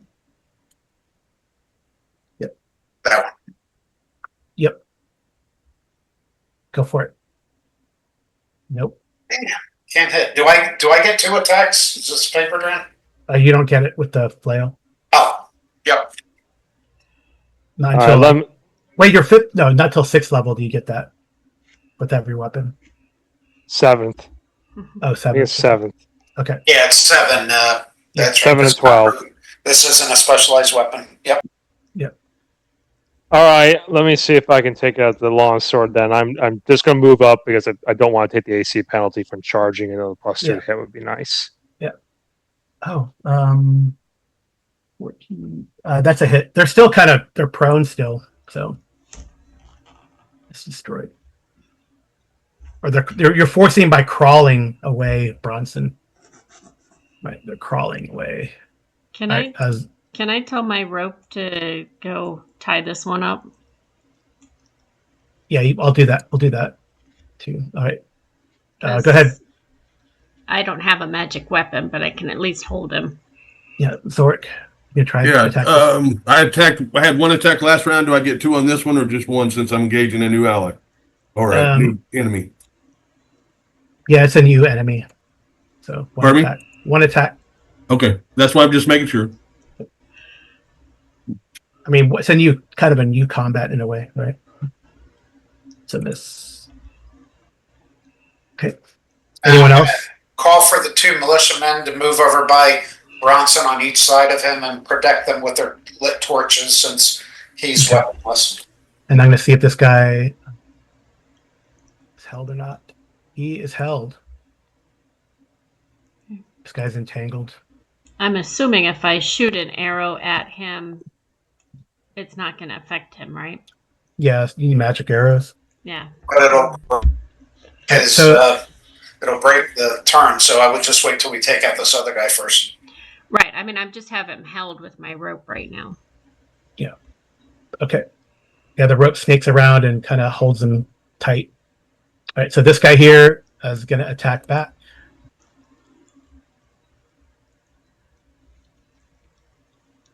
It's a miss on Zork. All right, so new round. So Royden or Greg, your turn to roll initiative. I got a 4. Seems to be what I'm keep rolling. Nice. All right, Zork is a favored round. Okay. I'm up. That's Oh, a hit.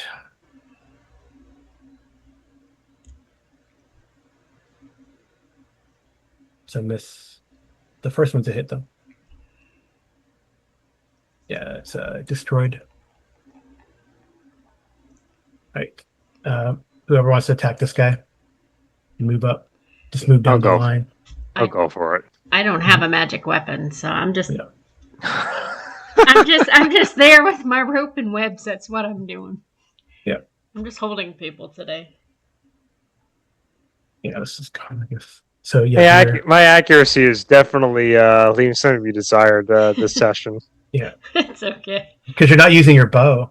Oh, geez. Yeah, seriously. I'm usually pretty good with the bow. Well, fortunately, none of you guys hit it, so he's not going to attack back. Just out of curiosity, when he's going to start trying to crawl away, but the rope tightens and he's not able to crawl. It's just trying to crawl. Can I see where the remains of the ship are? Yeah, you could probably by now. You guys can see that mound is kind of looks like the remains of a ship that ran aground. Okay, so while they're fighting, can I take a torch and head towards the boat? Yeah. Because I can't do any damage to this guy. I'll get my rope later. Okay. Yeah, you guys can go ahead and you guys can attack until you hit it. If I see her taking off, I'm going to say, you might want to wait. You never know. There could be other things there. Oh, I'm just heading in that direction. I'm not going very far. Okay. You weren't going very far before. Well, It yeah, started Royden and raining. Veer, you guys can go ahead and go because Okay. it's not gonna attack until you guys hit it. So All right, well, let's keep chopping at it then. nope. And it's tied up, so Oh yeah. you can just play with it as much as you want. That's a hit, Veer. All right, so it's 7 points plus, because it's a flail plus 1, it'd be 8 points of damage. Oh, a 10 hit? For you, well, for him, he hit his hit 11 hit for him. He hit AC 4. Well, I'm just. A 10 does not hit for Royden because Royden's still 4th level, right? So that's crazy. That big difference. Anyway. Yeah, well, I hit 5th level. Remember, because of my strength, I have a. Oh yeah, that's true. Yeah, you get lots of good pluses. All right, so you just smash that down. That flail, man. That flail is like undead vein in anyone's hands, right, Bronson? Smashing it. I guess I could grab my rope on my way heading towards the ship. I just went behind him, not very far. Yep.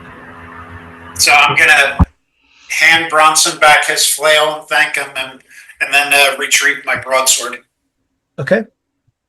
Yep. All right. Well, finally, the rain lets up. And you're able to explore the shipwreck or what's left of it. Is there anything worthwhile keeping, like a magical sword or weapon, like 2 of them? Because it's 2 of us that first need thing, it. I want to make sure there's not any crabs or something like creatures in there. First of all. No. These things would have just eaten them or something, or destroyed them or whatever. Okay. Whatever there's nothing. I mean, there's maybe bones and of dead fish and the shells of crabs or whatever, but yeah. No, all right. no. So you find on this guy, on the leader. Hold on, I gotta get the loot up. Yeah, you find a gold chain and medallion, probably worth 1,000 gold pieces. Hold on. I have to get this up. Okay, so. Okay, so pirate ship, right? So we find what? Gold. He's got a gold chain and medallion. It's probably worth 1,000 gold. He has an amethyst encrusted gold ring worth 500 gold, and a plain gold ring worth 250 gold. The other ones didn't have anything on them, but now you get to explore this wreck. Yeah. Maybe in the morning when it's easier to do. We could sleep at the lighthouse. Yeah, the beacon's going in the lighthouse. It's crazy. It's going because I lit it, but Yep. Yeah. I mean, you guys want to... My only consternation about any passage of time right now, admittedly, not that Riordan would know specifically, as Bronson didn't bring it up as of yet, but he might have a disease incubating. So we should deal with that before it advances. okay, how do we do that? Well, he's not. Well, do I have any knowledge of what? I mean, I don't have cure disease, so do I have any knowledge of a time period I would have? I did roll 1, so. Yeah. Well, while he does that, there's nothing else I can do to help, right? Yeah. I mean, not really.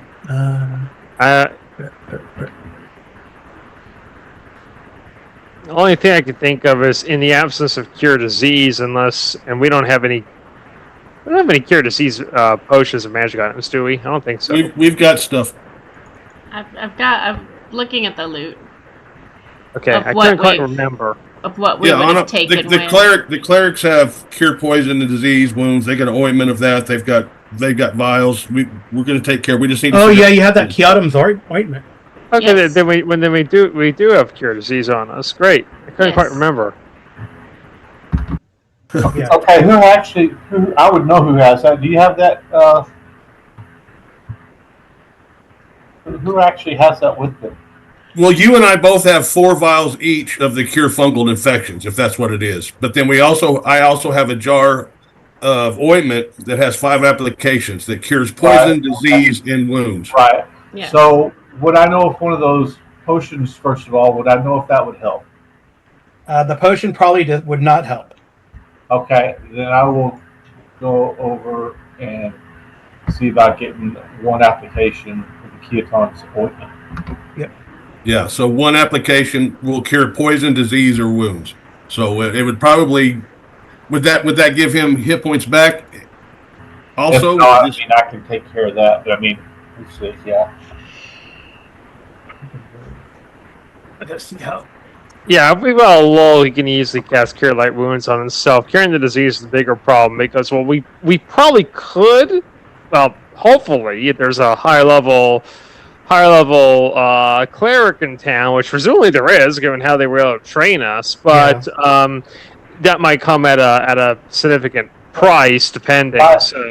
My next level, I'm able to cast that as well. Fabulous! Yeah. Well, his ointment will cure it for now. Yeah. Then Right. when he gets a level, we'll have it handy as well. but wouldn't Exactly. Wouldn't the mage that I'm training with be able to do that too? She's high level. No. Not amazing. No, Not it requires priestly magic. Okay. Unless your trainer is willing to part with a magic item or potion or something, if she's got an alchemy kit, but those are not going to come for free, I would imagine. Yeah, if you want to. And the ointment we have wouldn't cure it? Yeah, the ointment will cure it. Yeah, just use the ointment. Yes. Yeah, just use the ointment. If you want to use the ointment, that's fine. There's a lot in the tube. You only need a little bit. He's good. Yeah. Okay. Yeah, so in the loot table, reduce it to 4 applications left. It was 5. He used 1, so now we got 4 left. Yep. Yeah. All right. So see. So I got to see what's in your. And did it give hit points back as well, or was it? No, it's only. I think if you use it for the disease, it's not going to give the hit points back. Okay. I will bind my wounds first, and then I will. Yep. Cast. Hey, so Bronson did the medical bandages on the militia man. How many hit points did he recover? I think he took 4 damage, but how many did he recover from that? I think it rolled D3. The D3 roll, yeah. So he gets 1 back. Yep. Each one, and I'll give myself 2. Okay. How much was he down? The militia man, he was down 4. He's only down 3 now. All right. So Okay. if anyone wants to roll, can roll. Down 3 out of how much?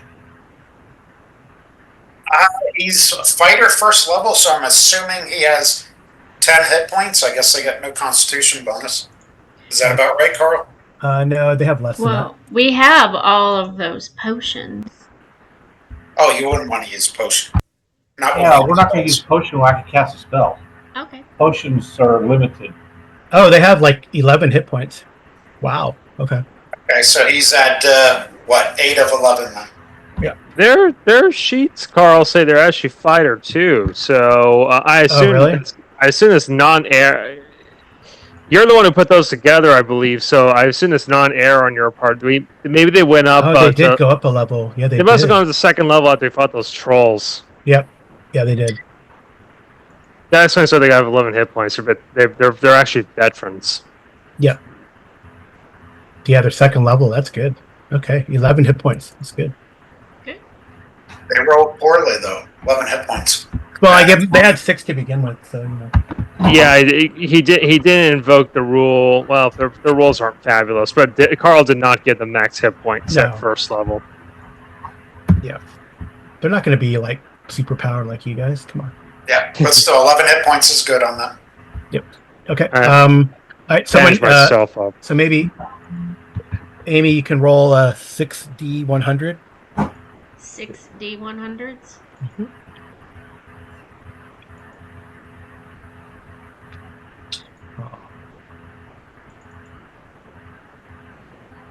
I'm assuming this has to do with the loot. Yep.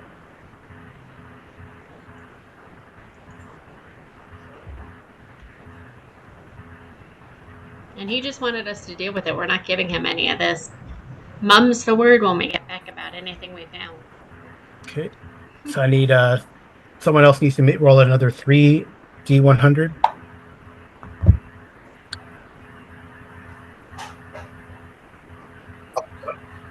Whoever's he's feeling lucky. Okay. Thanks. That was all right. Okay. Oh yeah, Royden got first though. Okay, that's cool. All right. So Amy, roll a d12. 1. Yeah, 1d12. And okay. So you find, I don't know, maybe this place has been picked over before. Maybe someone knows something that you guys don't know. Anyway, you find like only 7,000. After you dredge this thing out and search through it, you only find 7,000 copper pieces. Someone didn't want to take the pennies. However, you do find. So, Royden or Greg, if you could roll a d6 for me. So out of 339, we found 7,000 copper pieces. Yep. Right. But you do find 3 pieces of jewelry.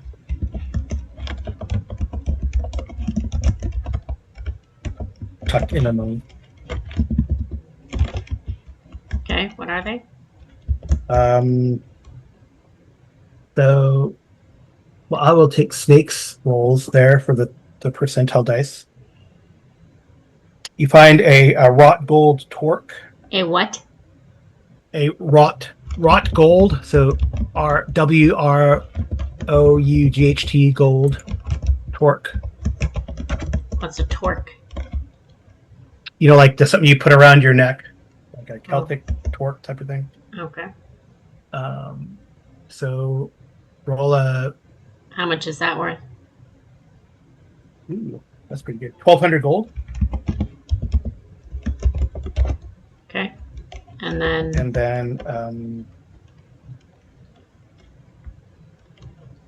What is that? The other one. The next one.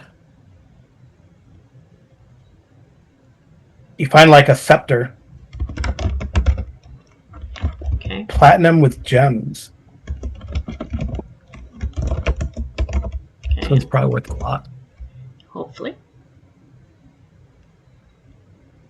5,000 gold pieces. A lot. Okay. And our third one?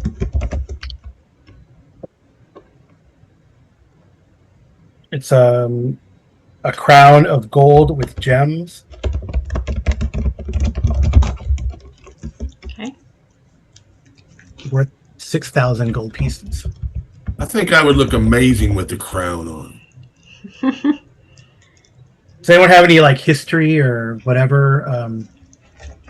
Of what? Like anyone have history as a secondary skill? These look important. You do find that the ship was called the Barracuda. Secondary skills are in second E or in 2E. No, there's a secondary skill chart in money. Yeah, mine's animal husbandry. So If I you don't didn't have roll, you history. can roll. Huh? Yeah, it's like the pre-adventuring professions that you may have had. Yeah, that's what I meant. Okay, yeah. I got you. Not the non-weapon. The second. It's in the DMG. Yeah. Yeah. It's not non-weapon proficiencies. You're right. That is second edition type stuff, or it's technically that started appearing of like Wilderness Survival Guide and stuff like that. But Yeah, we're not doing proficiencies and stuff. yeah, I always tend to think of NWPs as like second edition. Yeah. Okay. But there's yeah, did you not roll one? Bronson? No, I don't. Bronson. Where is mine? It's a second. It says secondary skills, player non-professional, player Where? character non-professional skills. I'll have to look on my. It's on page 12 of the DMG. No, on my character sheet. Where is it? I don't know. Under personal attributes. Personal attributes. Armor. Yeah. Okay, racial, special senses. It's way up towards the top because you go class details and personal. Yeah, Oh, woodworker. you haven't done one, Amy. I don't have any. All right, so you could roll percentile dice. 1, Yeah, just for percentile. 12. Oh, that's exciting. Where does it Used go? Used to be a fisherman. Fisherman. Yep. Alright. So you know how to mend nets and stuff. I was a woodworker, actually. Okay. Maybe I do have mine on there. Maybe that explains the webbing. Yeah.